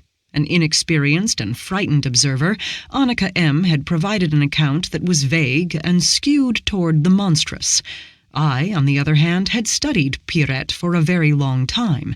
I had nothing to fear from a creature I knew to be, in essence, benign. I arrived at the village late in the afternoon. As it was October, I was treated to a spectacular turning of leaves. Annika had described the village as falling apart on her visit decades ago. Now the houses were practically rotting shells. I looked into windows and doorways where I could, but found nothing interesting, until I tried the door to the grocery store. It was half stuck but unlocked, and I managed to get it open. Everyday objects filled the shelves on the walls: alarm clocks, stationery, china, clothes, silverware, paintings, lamps, scales, bake-light telephones, canned goods, stuffed toys, sewing machines, picture frames. A powdery smell in the air made me think of plastic gone brittle in the sun.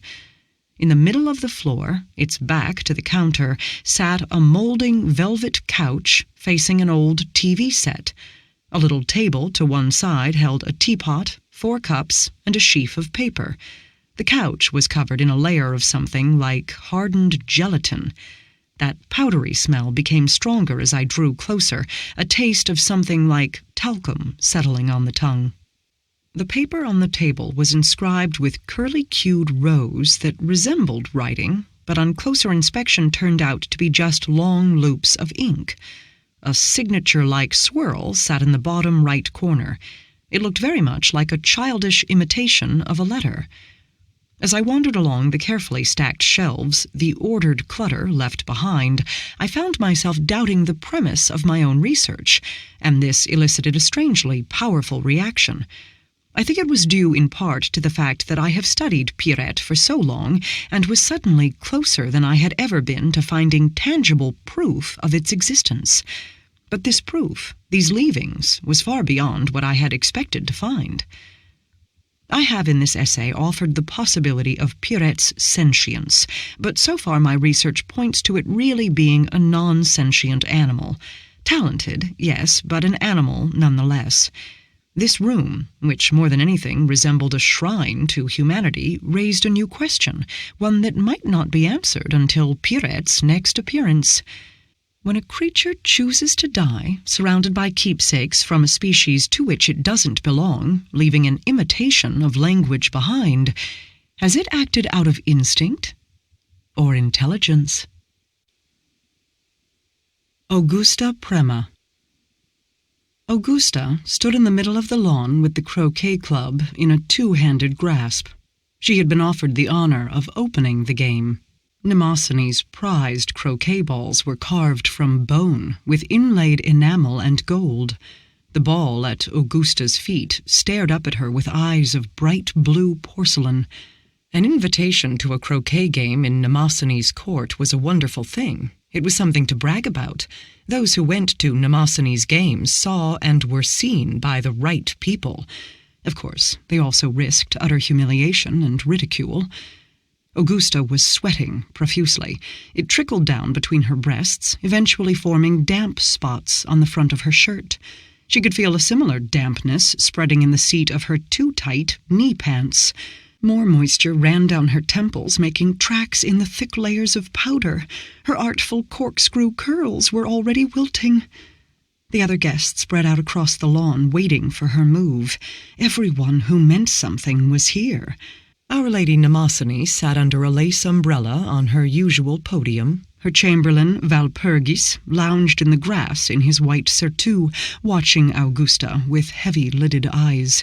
At his side, the twin lovers Virgilia and Hermina shared a divan, embracing as usual. Today one of them was dressed in a crinoline adorned with leaves, the other wore a dress made of grey feathers.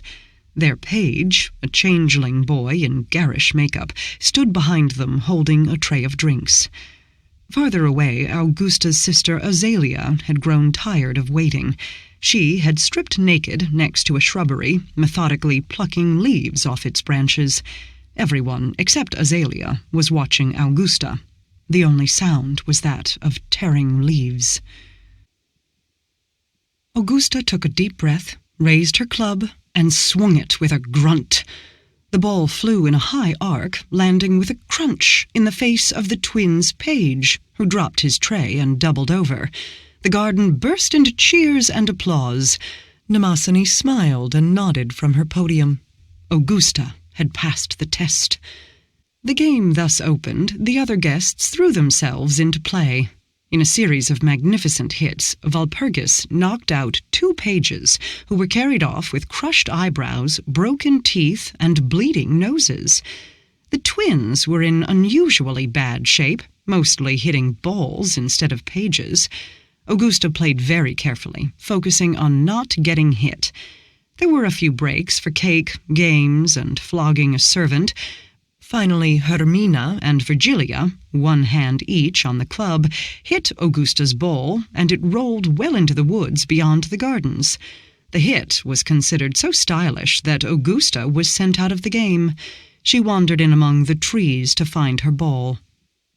Under one of the dog rose bushes lay a human corpse, a man in a grey woolen suit.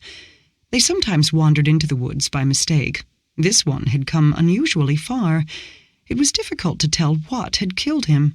He had begun to putrefy. The swollen belly had burst his waistcoat open. A gold chain trailed from one of the pockets. Augusta bent forward, gingerly grasped the chain and pulled it. A shiny locket emerged on the end of the chain, engraved with flowers. Augusta swung the locket up in the air and let it land in her palm. The touch sent a little chill along her arm, and for a moment she felt faint. She wrapped the locket in a handkerchief, put it in a pocket, and returned to the croquet green to announce that there was a new and interesting corpse. Augusta returned to her rooms, a little medal pinned to her chest as thanks for her find. No one had noticed her taking the metal thing for herself. She shooed out her page and sat down on the bed to examine the thing further. It seemed to be made of gold, engraved on both sides with flowery strands. It was heavy and cold in her palm. The vertigo gradually subsided, but the chills remained like an icy stream going from her hand to her neck. The chain attached to the locket by a little knob on the side. Another, almost invisible button sat across from it. She pressed it, and the locket sprung open to reveal a white disc painted with small lines.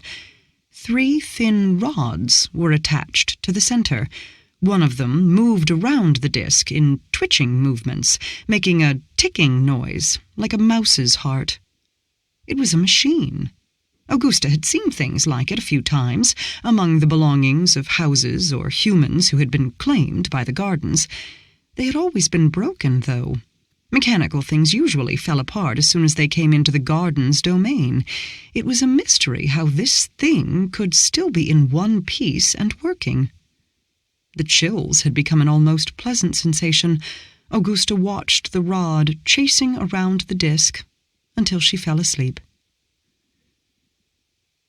She woke up in the same position as she'd fallen asleep in, on her side with the little machine in her hand. It was still now. Augusta frowned and called on her page. There were a handful of pages in the family, most of them nameless changelings raised in servitude. For various reasons, only 2 of them could carry a conversation, should one be so inclined. Augusta's page wasn't one of them. "Fetch Azalea's page," she told him when he arrived. Augusta watched the machine until there was a scratch at her door and Azalea's page stepped inside. He was a half-grown boy with dark hair in oiled locks and eyes rimmed with kohl. A beautiful specimen that Azalea had insisted on taking into service, despite his being too old to train properly. The boy stood in the middle of the room, having the audacity to stare directly at Augusta. She slapped him with the back of her hand. He shrunk back, turning his gaze to the floor. He walked over to the bed and started to remove his clothes. "No, not now," Augusta said. The boy froze halfway out of his surtout. Augusta tossed him the little locket. "You will tell me what this is," she said. "You don't know?" he said. Augusta slapped him again. "You will tell me what this is," she repeated. He sniffled. "It's a watch." "And what does a watch do?" "It measures time." He pointed at the different parts of the watch, explaining their functions. The rods were called hands and chased around the clock face in step with time. The clock face indicated where in time one was located. It made Augusta shudder violently. Time was an abhorrent thing, a human thing. It didn't belong here. It was that power that made flesh rot and dreams wither. The gardens were supposed to lie beyond the grasp of time, in constant twilight, the sun just under the horizon, the moon shining full over the trees. Augusta told the boy as much. "Time doesn't pass here. Not like that. Not for us." The boy twisted the little bud on the side of the locket, and the longest hand started to move again. "But look," he said. "The hands are moving now. Time is passing now." "But does it know how time flows? Does it measure time, or does it just move forward and call that time?" The changeling stared at her. "Time is time," he said. Augusta cut his tongue out before she let him go. Azalea would be furious, but it was necessary. She lay down on her bed again, but couldn't seem to fall asleep. How could the hands on the watch keep moving here? The sun didn't go up or down. Didn't that mean time stood still here? It was common knowledge. Whenever one woke up, it was the same day as the day before. She sat at her writing desk, jotting down a few things on paper. It made her head calm down a little. Then she opened a flask of poppy wine and drank herself back to sleep. When Augusta woke up, her page was scratching at the door with a set of clothes in his arms and an invitation card between his teeth. It was an invitation to croquet. With a vague feeling that there was something she ought to remember, Augusta let the page dress and powder her. She returned with a bump in the back of her head and a terrific headache. It had been a fantastic game. There had been gorging, Walpurgis had demonstrated a new dance, and the twins had, sensationally, struck each other senseless. Augusta had been behind everyone else in the game, eventually having her ball sent into the woods again, needing to go fetch it, just like that time she'd found something under the dog rose bush. Under the dog rose bush. She looked at her writing desk, where a little silk bundle sat on a piece of paper. She moved the bundle out of the way and read, "A minute is 60 seconds, an hour is 60 minutes, a day is 12 hours, a day and a night is 24 hours. Augusta opened the bundle and looked at the little locket. Some images appeared in her mind. Her first croquet game, the corpse in the grey suit, the watch, the page who told her about time, a thirst to know how it worked. "What is time?" she wrote under the first note. "Is it here?"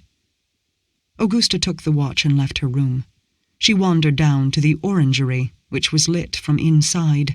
Tendrils of steam rose from the roof. Inside, 3 enormous mounds lay on couches. The aunts were, as always, immersed in their holy task, to fatten. 3 girls hovered around them, tiny in comparison. The girls were servants and successors, keeping the aunts fed until they eventually perished, and then taking their places to begin the process anew. Augusta opened the watch, peeking at the clock face. The longest hand moved slowly, almost imperceptibly. She walked from the orangery to the outskirts of the apple orchard, and from there to Porla's fen, then to the dog rose shrubs in the woods outside Mnemosyne's court. Everywhere the hands on the clock face moved, sometimes forward, sometimes backward. Sometimes they lifted from the clock face, hitting the glass protecting it, as if trying to escape. Augusta woke up in Azalea's arms, under a canopy in Our Lady's arbor. The orgy they were visiting was still going on. There were low cries and the sound of breaking glass. Augusta couldn't remember what they had been doing, but she felt sore and bloated, and her sister was snoring very loudly. She was still wearing her shirt. Something rustled in her left breast pocket. She dug it out. It was a note, a little map, seemingly drawn in her own hand. Below the map was written a single sentence: "The places float, just like time." She had been wandering around, drawing maps and measuring distances. At some point, Mnemosyne's garden had first been on the right-hand side from Augusta's rooms. The next time, she had found herself walking straight ahead to get there. The places floated. Augusta turned the note over. On the other side were the words, "Why is there time here? Why does it flow differently in different places? And if the places float, what is the nature of the woods?" She returned to her rooms in a state of hangover. Papers were strewn everywhere, it seemed, on and under the bed, on the dresser, in droves on the writing desk. Some of the notes were covered in dust. She couldn't remember writing some of them, but every word was in her own handwriting. There was a stranger in Mnemosyne's court, towering over the other guests. She was dressed in simple robes, hooded and veiled, golden yellow eyes showing through a thin slit. They shone down upon Walpurgis, who made a feeble attempt to offer her a croquet club. Everyone else gave the stranger a wide berth. "It is a Janea. She is visiting Mnemosyne to trade information," the twins mumbled to Augusta. "We wonder what that information is," Virgilia added. "Those creatures know everything," Hermina said. The Janea sat by Mnemosyne's side during the whole game, seemingly deep in conversation with her hostess. Neither the twins' spectacular knockout of Walpurgis nor Azalea's attempt to throttle one of the pages caught her attention. Having been knocked out with a ball over her left knee, Augusta retreated to a couch, where she wrote an invitation. Augusta was woken at her writing desk by a knock at her door. A cloaked shape entered without asking permission. The Janea seemed even taller indoors. "Come in," said Augusta. The Janea nodded, unfastening the veil. Her skin was the color of fresh bruises. She grinned with a wide mouth, showing deep blue gums and long teeth filed into points. "I thank you for your invitation, Augusta Prema." She bent over Augusta's bed, fluffing the pillows, and sat down. A scent of sweat and spice spread in the room. "You wanted to converse." Augusta straightened, looking at the papers and notes on her desk. She remembered what it was she wanted to ask. "You and your sort, you travel everywhere, even beyond the woods. You know things." The Janea flashed her a toothy smile. "That we do." "I would like to know the nature of time," Augusta said. "I want to know why time can't be measured properly here, and why everything moves around." The Janea laughed. "Your kind doesn't want to know about those things. You can't bear it." "But I do. I want to know." The Janea raised her thin eyebrows. "Normally you are tedious creatures," she said. "You only want trivial things. Is that person dead yet? Does this person still love that person? What did they wear at yesterday's party? I know things that could destroy worlds. And all you wish to know is if Karhu from Yumala is still unmarried." She scratched her chin. "I believe this is the first time one of your sort has asked me a good question. It's an expensive one, but I shall give you the answer, if you really are sure." "I have to know," said Augusta. "What is the nature of the world?" The Janea smiled with both rows of teeth. "Which one?"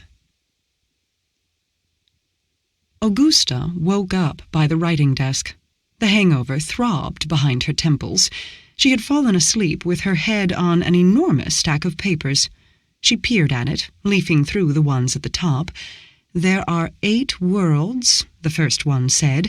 "They lie side by side in degrees of perfection. This world is the most perfect one." Below these lines, written in a different ink, was, "There is one single world divided into 3 levels that are partitioned off from one another by greased membranes." Then, in red ink, "There are 2 worlds, and they overlap. The first is the land of day, which belongs to the humans. The second is the land of twilight, which belongs to the free folk, and of which the woods is a little backwater part. Both lands must obey time, but the twilight is ruled by the heart, whereas the day is ruled by thought." At the bottom of the page, large block letters proclaimed, "All of this is true." It dawned on Augusta that she remembered very clearly the endless parties, in detail, the finding of the corpse, the short periods of clarity, the notes, the Janea bending down to whisper in her ear. A sharp yellow light stung Augusta's eyes. She was sitting at her writing desk in a very small room with wooden walls. A narrow bed with tattered sheets filled the rest of the space. The writing desk stood beneath a window. On the other side of the glass, the woods were bathed in light. There was a door next to the bed. Augusta opened it, finding herself in a narrow hallway with another door at the end.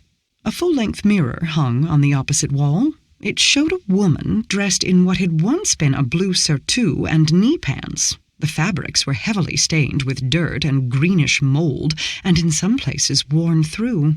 Concentric rings of sweat radiated from the armpits. The shirt front was stiff with red and brown stains. Augusta touched her face.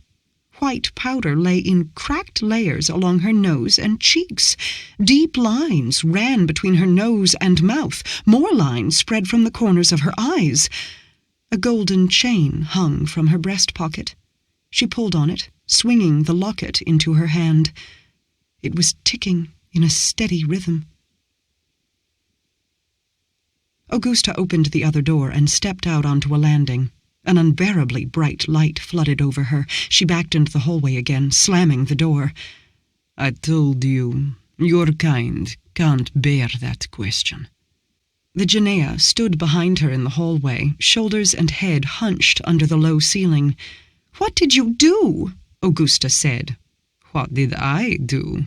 No. What did you do, Augusta Prema?" She patted Augusta's shoulder. "It started even before you invited me, Augusta Prema. You tried to measure time in a land that doesn't want time. You tried to map a floating country." The Janea smiled. "The woods spit you out, Augusta. Now you're in the land that measures time and draws maps." Augusta gripped the hand on her shoulder. "I want to go home. You have to take me home again." "So soon? Well, all you have to do is forget what you have learned." The Janea squeezed past Augusta and stepped out onto the porch, where she stretched to her full height with a sigh. "Goodbye, Augusta," she said over her shoulder, "and do try to hurry if you want to make it back. You're not getting any younger." Aunts. In some places, time is a weak and occasional phenomenon. Unless someone claims time to pass, it might not, or does so only partly. Events curl in on themselves to form spirals and circles. The Orangery is one such place. It is located in an apple orchard which lies at the outskirts of a garden.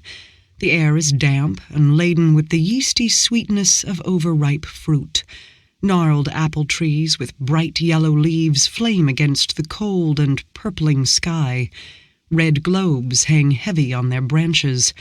The Orangery gets no visitors. The orchard belongs to a particular regent whose gardens are mostly populated by turgid nobles, completely uninterested in the orchard. It has no servants, no entertainment. It requires walking, and the fruit is mealy.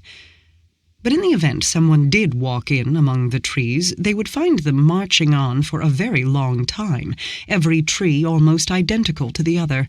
Should that someone try to count the fruit, they would also find that each tree has the exact same number of apples. If this visitor did not turn around and flee for the safety of the more cultivated parts of the gardens, they would eventually see the trees disperse and the silver and glass bubble of an orangery rise out of the ground. Drawing closer, they would have seen this. The insides of the glass walls were covered by a thin brown film of fat vapor and breath. Inside, 15 orange trees stood along the curve of the cupola. 15 smaller potted trees made a circle inside the first. Marble covered the center, where 3 bolstered divans sat surrounded by low, round tables. The divans sagged under the weight of 3 gigantic women. The aunts had one single holy task: to expand. They slowly accumulated layers of fat. A thigh bisected would reveal a pattern of concentric rings, the fat colored different hues. On the middle couch reclined Great-Aunt, who was the largest of the 3.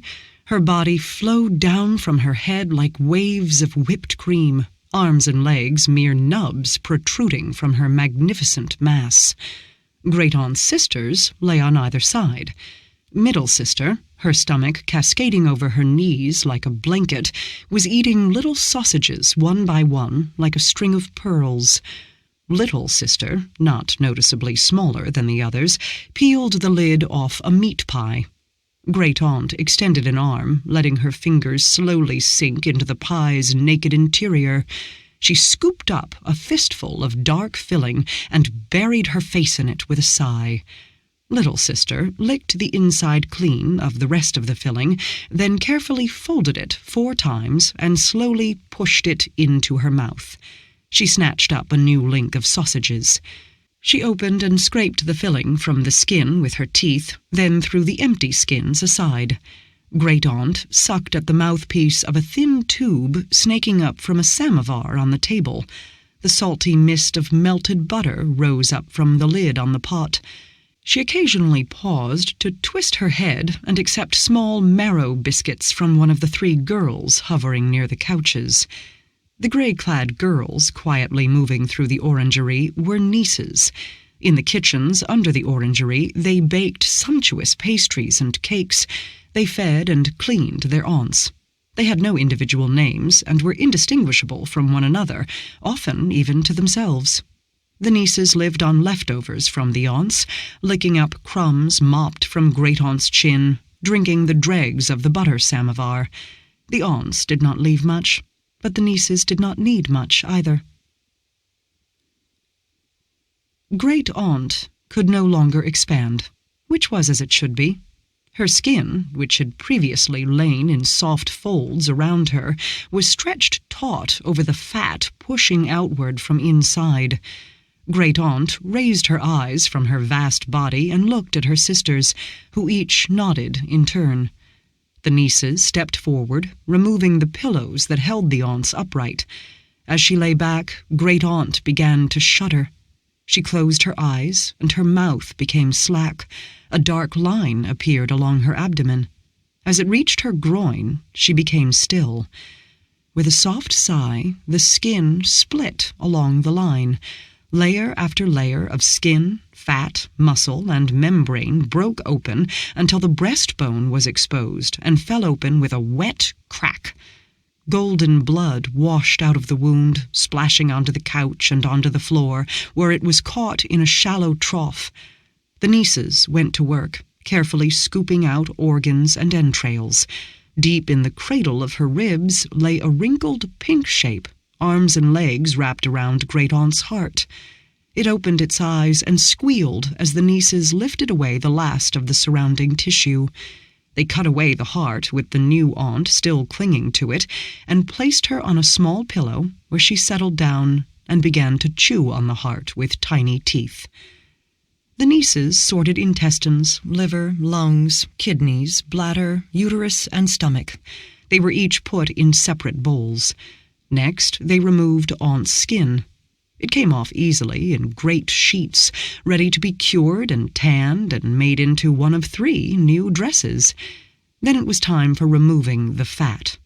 First, the wealth of aunt's enormous breasts, then her voluminous belly, her thighs, last, her flattened buttocks. The nieces teased muscle loose from the bones. It needed not much force, but almost fell into their hands. Finally, the bones themselves, soft and translucent, were chopped up into manageable bits. When all this was done, the nieces turned to middle and little sister, who were waiting on their couches, still and wide open. Everything neatly divided into pots and tubs, the nieces scrubbed the couches, and on them lay the new aunts, each still busy chewing on the remains of a heart. The nieces retreated to the kitchens under the orangery. They melted and clarified the fat, ground the bones into fine flour, chopped and baked the organ meats, soaked the sweetbreads in vinegar, simmered the muscle until the meat fell apart in flakes, cleaned out and hung the intestines to dry. Nothing was wasted. The aunts were baked into cakes and pâtés and pastries and little savory sausages and dumplings and crackling.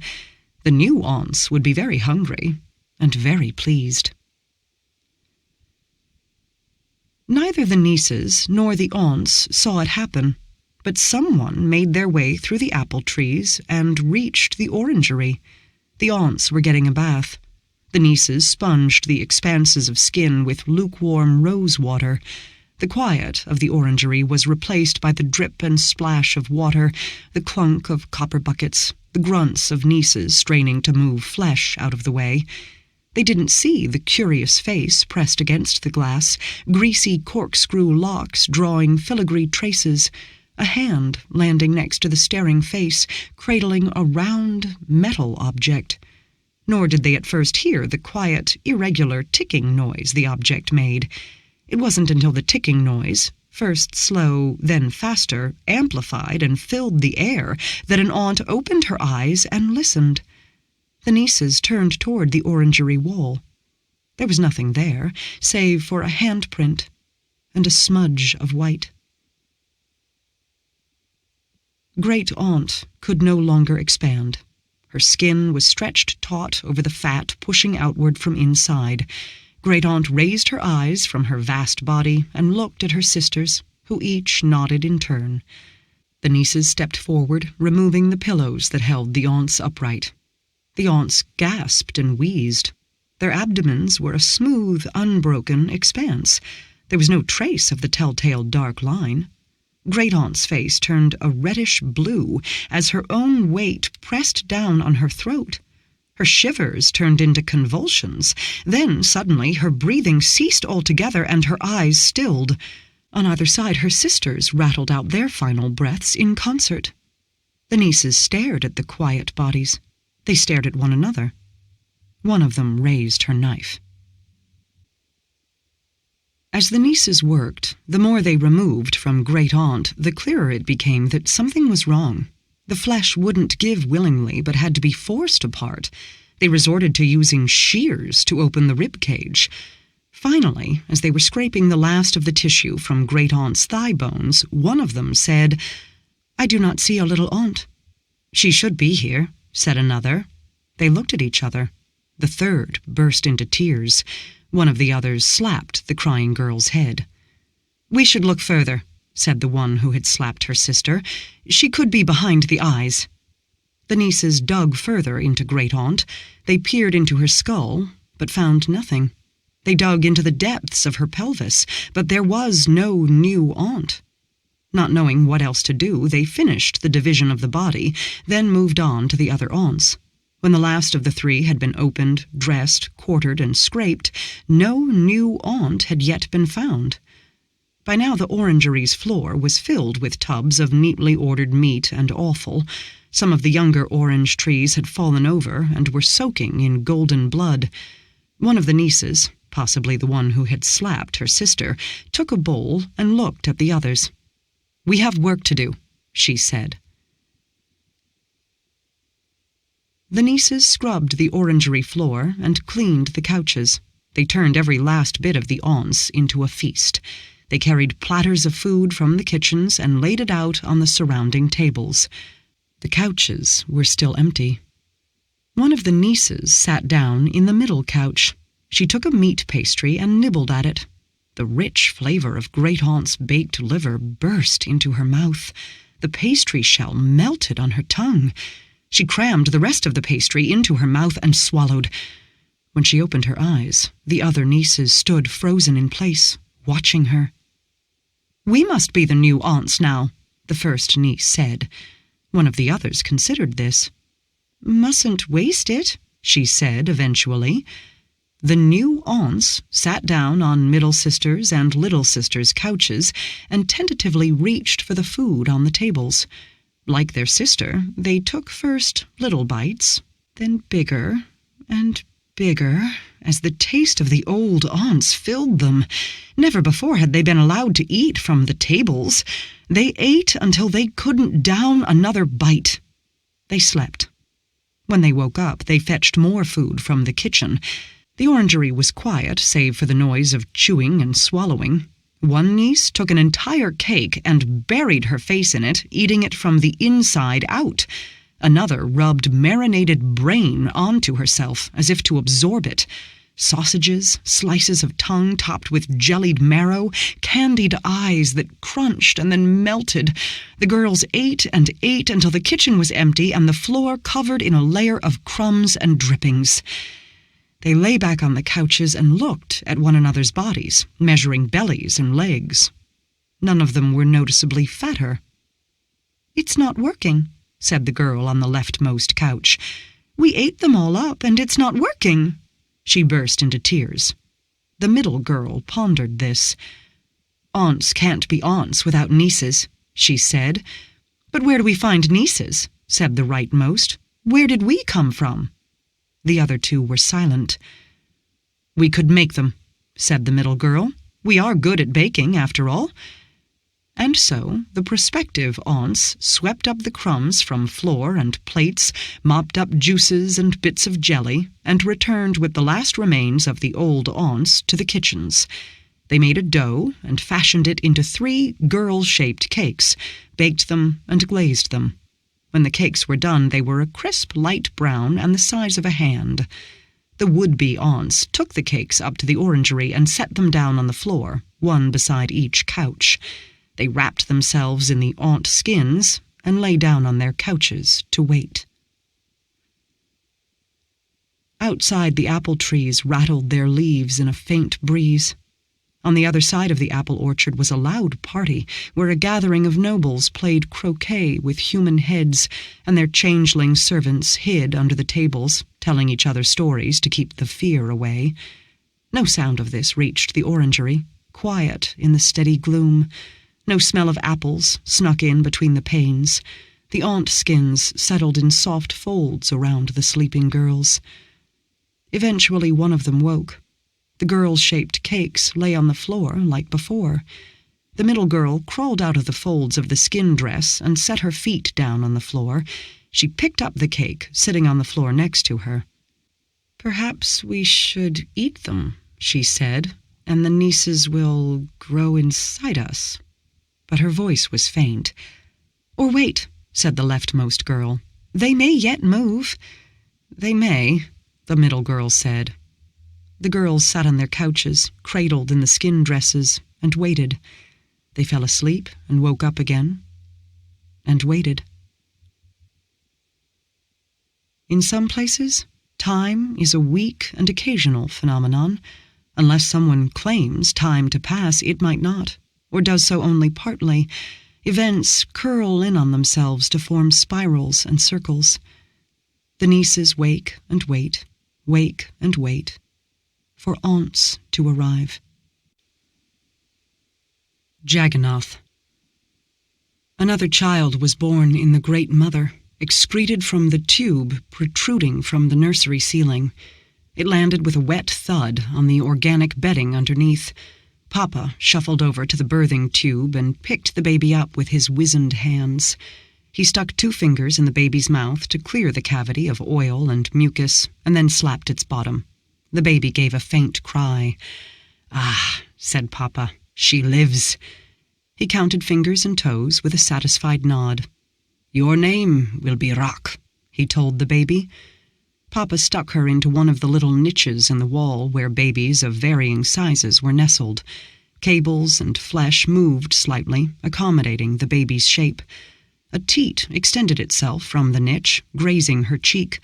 Rock automatically turned and sucked at it. Papa patted the soft little head, sniffing at the hairless scalp. The metallic scent of Mother's innards still clung to it. A tiny, flailing hand closed around one of his fingers. "Good grip. You'll be a good worker," mumbled Papa.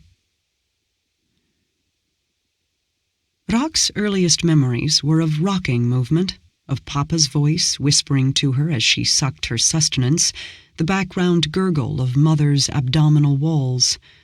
Later, she was let down from the niche to the older children, a handful of plump bodies walking bow-legged on the undulating floor, bathed in the soft light from luminescent growths in the wall and ceiling. They slept in a pile, jostling bodies slick in the damp heat and the comforting rich smell of raw oil and blood. Papa gathered them around his feet to tell them stories. "What is Mother?" Papa would say. "She took us up when our world failed. She is our protection and our home. We are her helpers and beloved children." Papa held up a finger, peering at them with eyes almost lost in the wrinkles of his face. "We make sure her machinery runs smoothly. Without us, she cannot live. We only live if Mother lives." Rock learned that she was a female, a worker, destined to be big and strong. She would help drive the peristaltic engine in Mother's belly or work the locomotion of her legs. Only one of the children, Ziz, was male. He was smaller than the others, with spindly limbs and bulging eyes and a domed head. Ziz would eventually go to the ovary and fertilize Mother's eggs. Then he would take his place in Mother's head as pilot. "Why can't we go to Mother's head?" asked Rock. "It's not for you," said Papa. "Only males can do that. That's the order of things. Females work the engines and pistons so that Mother can move forward. For that, you are big and strong. Males fertilize Mother's eggs and guide her. They need to be small and smart. Look at Ziz." Papa indicated the boy's thin arms. "He will never have the strength you have. He would never survive in the belly. And you, Rock, will be too big to go to Mother's head." Every now and then, Papa would open the nursery door and talk to someone outside. Then he would collect the biggest of the children, give it a tight hug, and usher it out the door. The children never came back. They had begun work. Soon after, a new baby would be excreted from the tube. When Rock was big enough, Papa opened the nursery's sphincter door. On the other side stood a hulking female. She dwarfed Papa, muscles rolling under a layer of firm blubber. "This is Hop, your caretaker," said Papa. Hop held out an enormous hand. "You'll come with me now," she said. Rock followed her new caretaker through a series of corridors connected by openings that dilated at a touch. Dull metal cabling veined the smooth, pink flesh underfoot and around them. The tunnel was lit here and there by luminous growths, similar to the nursery, but the light more reddish. The air became progressively warmer and thicker, gaining an undertone of something unfamiliar that stuck to the roof of Rock's mouth. Gurgling and humming noises reverberated through the walls, becoming stronger as they walked. "I'm hungry," said Rock. Hop scraped at the wall, stringy goop sloughing off into her hand. "Here," she said. "This is what you'll eat now. It's Mother's food for us. You can eat it whenever you like." It tasted thick and sweet sliding down her throat. After a few swallows, Rock was pleasantly full. She was licking her lips as they entered the belly. More brightly lit and bigger than the nursery, the chamber was looped through and around by bulging pipes of flesh. 6 workers were evenly spaced out in the chamber, kneading the flesh or straining at great valves set into the tubes. "This is the belly," said Hop. "We move the food Mother eats through her entrails." "Where does it go?" asked Rock. Hop pointed to the far end of the chamber where the bulges were smaller. "Mother absorbs it, turns it into food for us." Rock nodded. "And that?" She pointed at the small apertures dotting the walls. Hap walked over to the closest one and poked it. It dilated, and Rock was looking into a tube running left to right along the inside of the wall. A low grunting sound came from somewhere inside. A sinewy worker crawled past, filling up the space from wall to wall. She didn't pause to look at the open aperture. "That's a leg worker," said Hop. She let the aperture close and stretched. "Do they ever come out?" said Rock. "Only when they're going to die, so we can put them in the engine. Now, no more talking. You start over there." Hop steered Rock toward the end of the chamber. "Easy work." Rock grew, putting on muscle and fat. She was one of 12 workers in the belly. They worked and slept in shifts. One worked until tired, then ate, and then curled up in the sleeping niche next to whoever was there. Rock learned work songs to sing in time with the kneading of Mother's intestines, the turning of the valves. The eldest worker, an enormous female called Poi, usually led the chorus. They sang stories of how Mother saved their people. They sang of the parts of her glorious body, the movement of her myriad legs. "What is outside, Mother?" Rock asked once, curled up next to Hop, wrapped in the scent of sweat and oil. "The horrible place that Mother saved us from," mumbled Hop. "Go to sleep." "Have you seen it?" Hop scoffed. "No, and I don't want to. Neither do you. Now quiet." Rock closed her eyes, thinking of what kind of world might be outside Mother's body, but could only imagine darkness. The thought made a chill run down her back. She crept closer to Hop, nestling against her back. The workload was never constant. It had to do with where Mother went and what she ate. Times of plenty meant hard work, the peristaltic engine swelling with food. But during those times, the females also ate well. The mucus coating Mother's walls grew thick and fragrant, and Rock would put on a good layer of fat. Then Mother would move on, and the food would become less plentiful, her innards thinning out and the mucus drying and caking. The workers would slow down, sleep more, and wait for a change. Regardless of how much there was to eat, Rock still grew until she looked up and realized she was no longer so small compared to the others. Poi died in her sleep. Rock woke up next to her cooling body, confused that Poi wasn't breathing. Hop had to explain that she was dead. Rock had never seen a dead person before. Poi just lay there, her body marked from the lean time, folds of skin hanging from her frame. The workers carried Poi to a sphincter near the top of the chamber and dropped her into Mother's intestine. They took turns kneading the body through Mother's flesh, the bulge becoming smaller and smaller until Poi was consumed altogether. "Go to the nursery, Rock," said Hop. "Get a new worker." Rock made her way up the tubes. It was her first time outside the belly since leaving the nursery. The corridors looked just like they had when Hop had led her through them long ago. The nursery looked much smaller. Rock towered in the opening, looking down at the tiny niches in the walls and the birthing tube bending down from the ceiling. Papa sat on his cot, crumpled and wrinkly. He stood up when Rock came in, barely reaching her shoulder. "Rock, is it?" he said. He reached up and patted her arm. "You're big and strong. Good, good." "I've come for a new worker, Papa," said Rock. "Of course you have." Papa looked sideways, wringing his hands. "Where are the babies?" she said. "There are none," Papa replied. He shook his head. "There haven't been any viable children for a long time."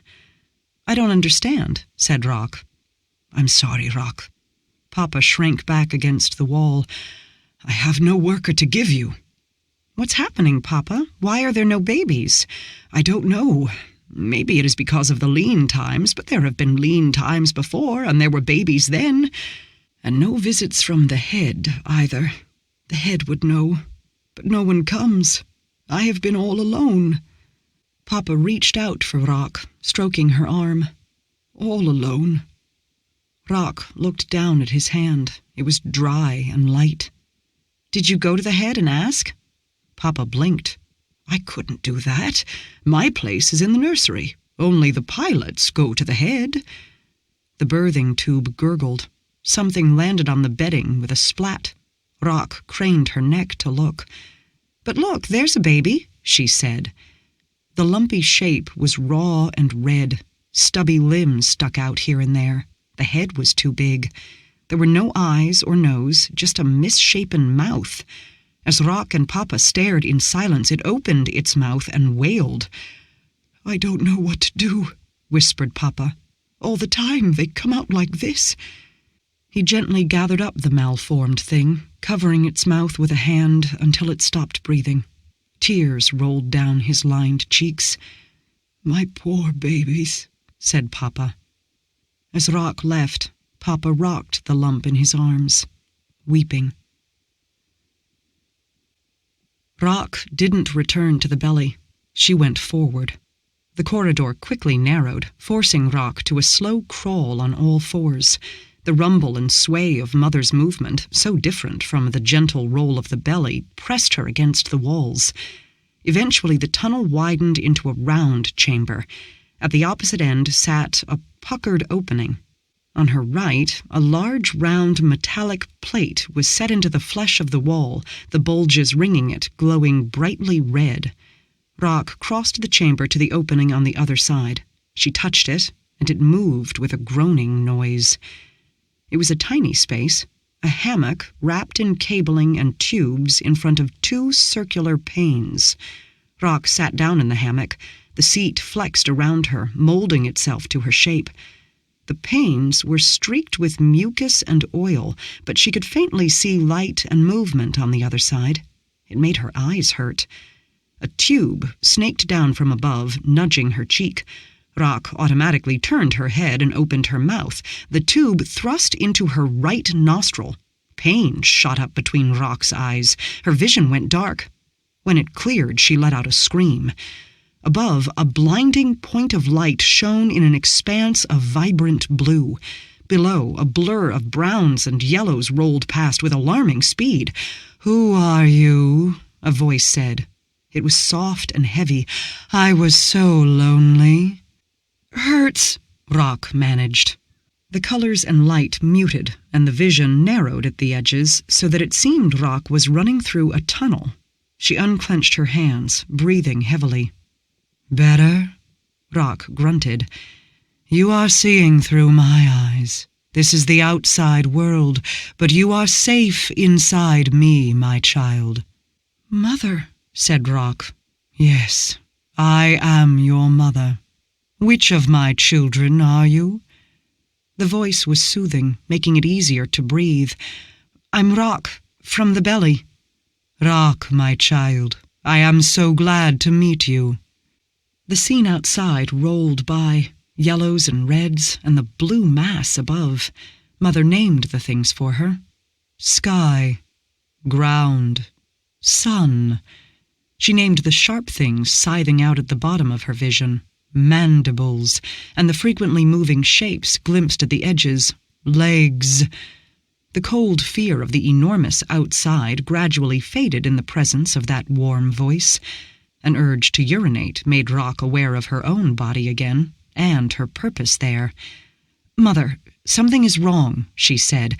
"The babies are born wrong. We need your help."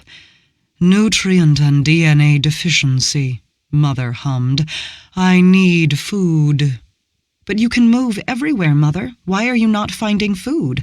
"Guidance systems malfunction. Food sources in the current area are depleted." "Can I help, Mother?" The way ahead bent slightly to the right. Mother was running in a circle. "There is an obstruction in my mainframe. Please remove the obstruction." Behind Rock, something clanged.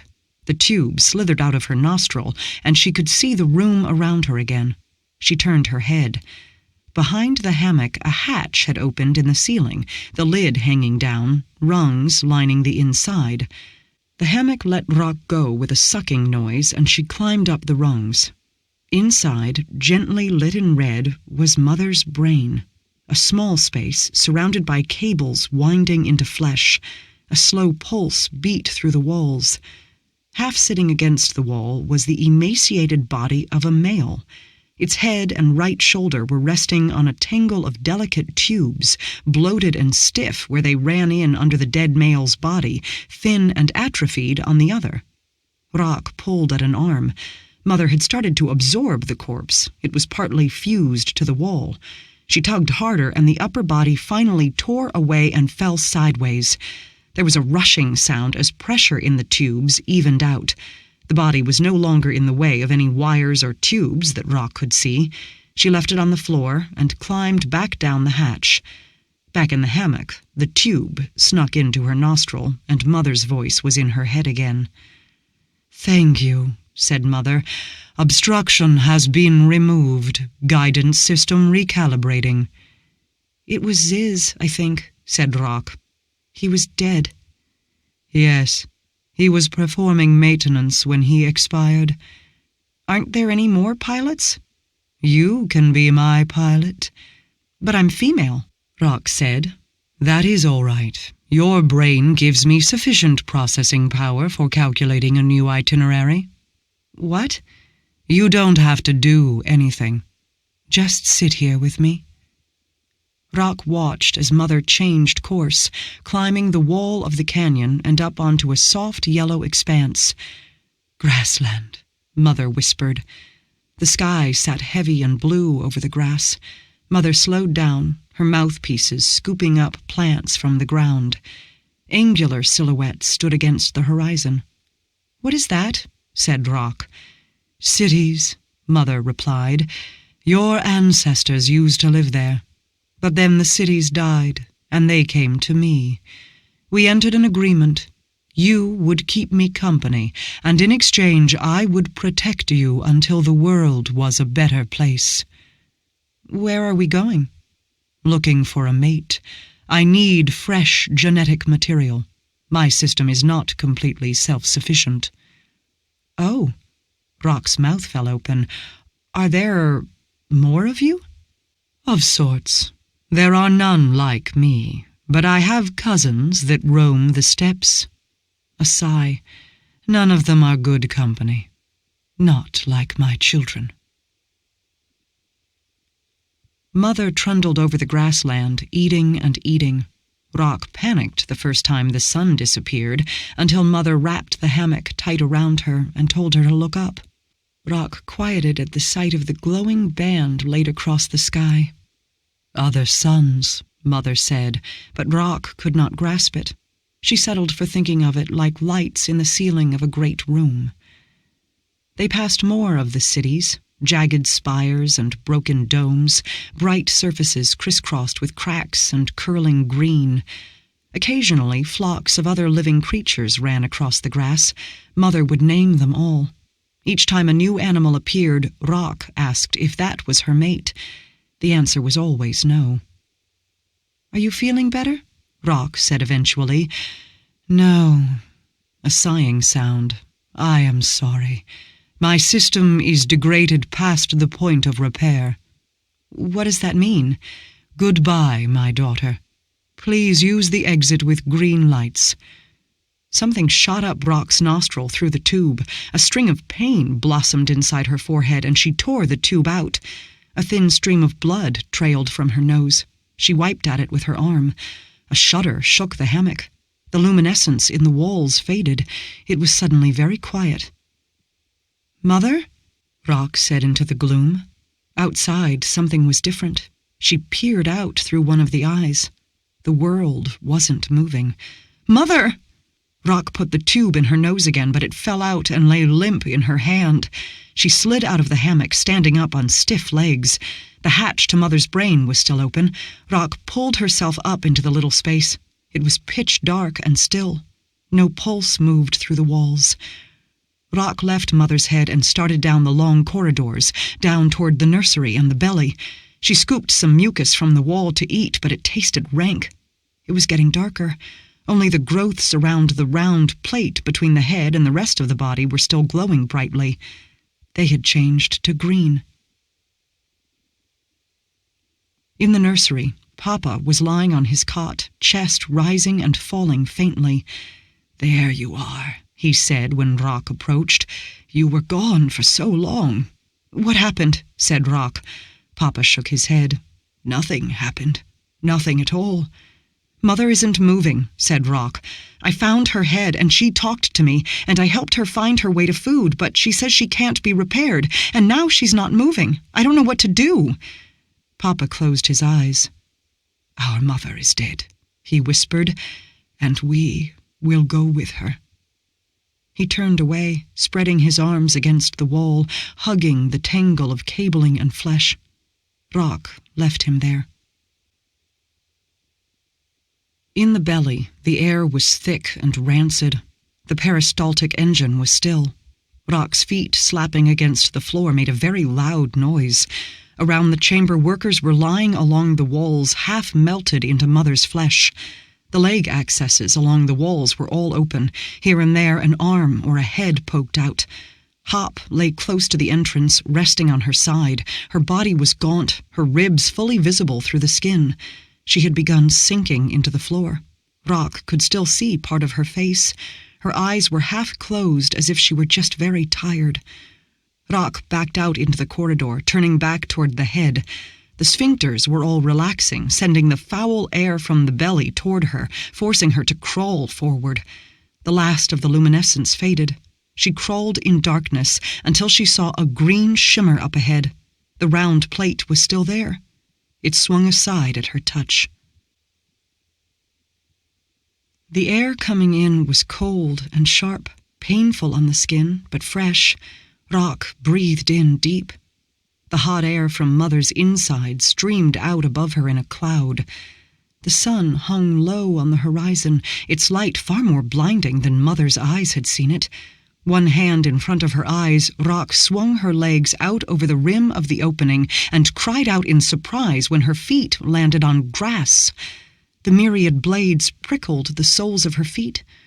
She sat there, gripping at the grass with her toes, eyes squeezed shut. When the light was less painful, she opened her eyes a little and stood up.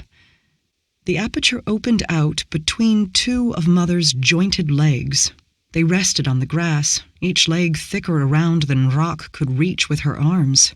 Beyond them, she could glimpse more legs to either side. She looked up. Behind her, the wall of Mother's body rose up, more than twice Rock's own height. Beyond the top, there was sky, a blue nothing, not flat as seen through Mother's eyes, but deep and endless. In front of her, the grassland, stretching on and on. Rock held on to the massive leg next to her.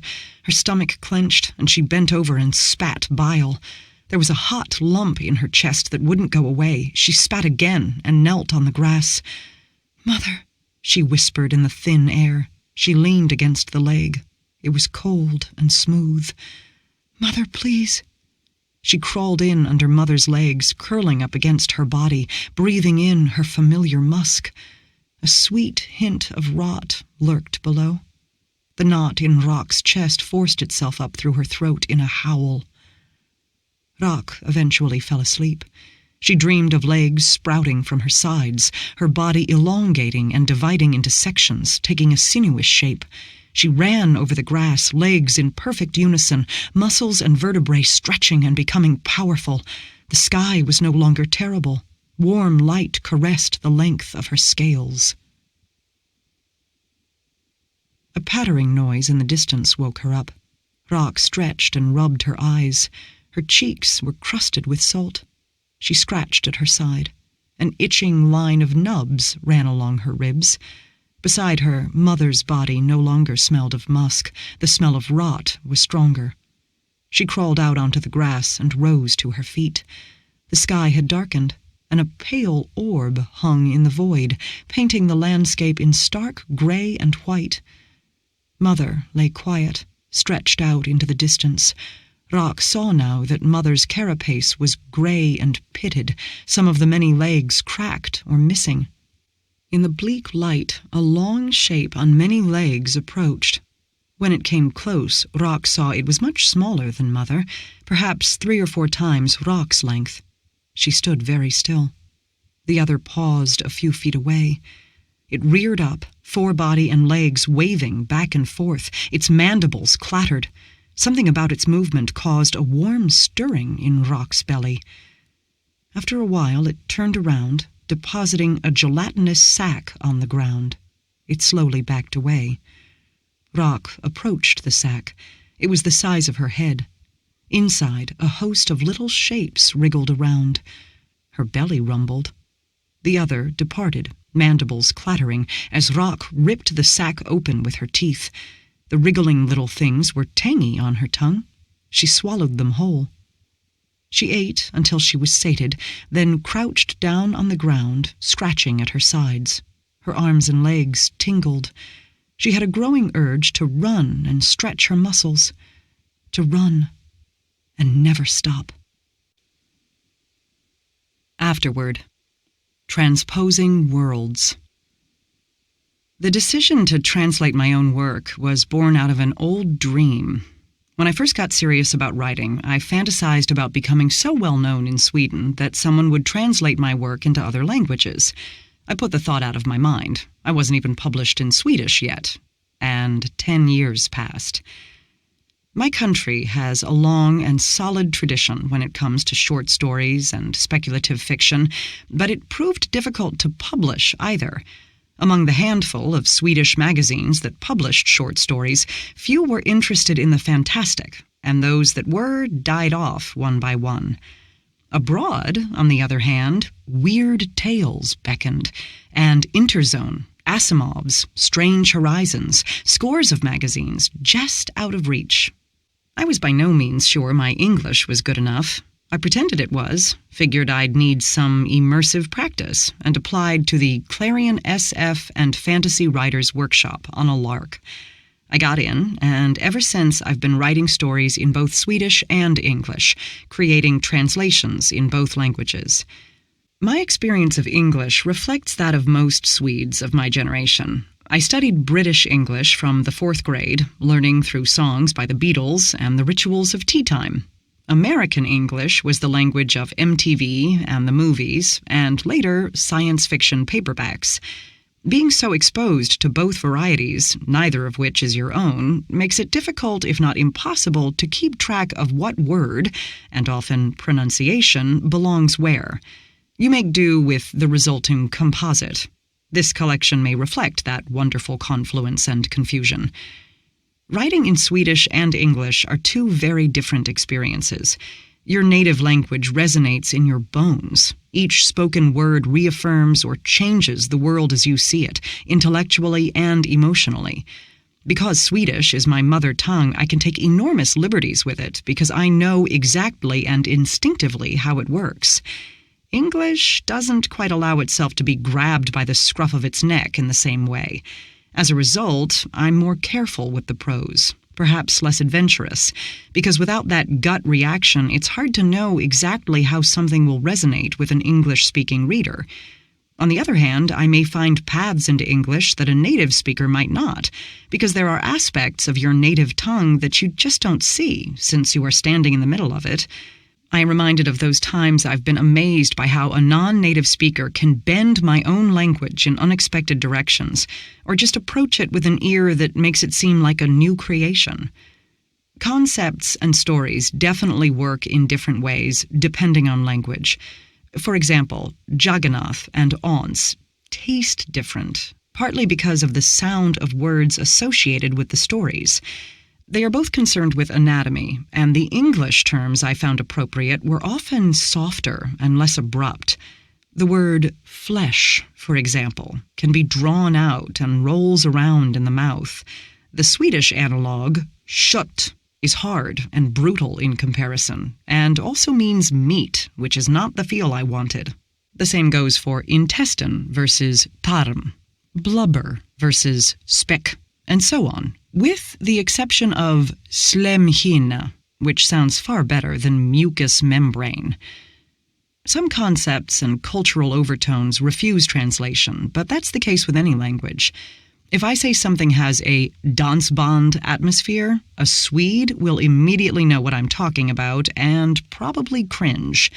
Few people outside Scandinavia will be familiar with the sickly sweet faux country music played by men in identical frilly pastel suits and the claustrophobic image of small-town monoculture that comes with it. Whether that culture actually exists is uncertain, but the cliché certainly does. So in these stories, I've left in some words that could technically be translated, but would completely lose their meaning. On the other hand, some small details have to be translated, even if some nuance is lost, because they aren't vital to the story and would just trip up the reader. In Rebecca, there's a group of kids dressed in ski overalls that in Swedish would have been bever nylon, beaver nylon. A fabric so strong that you could be dragged behind a car without getting a scratch. The image of kids in beaver nylon overalls is a sort of shorthand for innocent childhood and everyday Sweden. Figuring out which of these concepts require translation and which do not has been a great exercise for understanding my own language. Cultural shorthand is convenient, but can also make you a little sloppy, so being forced to think about what a throwaway phrase really means jolts you out of writing on autopilot. It's inevitable, I suppose, that I've been told that my stories in English have a distinctly Nordic feel. It's not something I set out to achieve, but there are concepts that I do like to examine and play with, and that I suppose are very Swedish. Or Nordic, really. National identity is an artificial exercise, and the borders between the Nordic countries blur. But accepting the notion for a moment, Some Letters for Ove Lindström deals with being a child of the Prog generation, the intellectual left of the 70s for whom the personal was political, who idealized a working class they didn't belong to, and who founded the image of the soft Swedish dad. The ultra-stereotypical rituals of Brita's holiday village is another. The midsummer feast, dansband, the summer dress and knitted cardigan outfits of chilly Swedish summer. Both stories, I suppose, are about cultural identity. This quality also comes through in the atmosphere of the stories. One sensation peculiar to the Nordic culture of my upbringing is that we really do live on the edge of fairy country. With a small population that's mostly gathered in towns, vast stretches of countryside could contain any number of critters. Many folk tales and other stories I grew up with, such as the ones by Finno-Swedish author Tove Jansson, show reality as a thin veneer behind which strange creatures move. I learned to be aware of things lurking in dark corners, of the uldra that looks human from the front but is a rotten tree at the back. of the Hattifatteners gathering on hills to feed on thunderstorms. Weird fiction, when I discovered it, fit right into this worldview. Maybe a bit too much so at the beginning. I was 15 years old when I devoured all of H.P. Lovecraft's translated works in 2 weeks and had a short but near-psychotic revelation that all of it was true. I recovered, but reality still has a bit of a wobble. And then there's the melancholy. The beloved Swedish word vemod is difficult to translate, but think of it as a wistful sorrow about something that is over, or a quiet longing for something else. As a friend of mine put it, smiling through tears. It shines through in much of our culture, a moody Bergman sibling in the backseat of the Volvo, sighing at the sunset. I have tried to convey all of these things and more. Hopefully, some of them made it across to you. Karin Tidbeck, August 2012.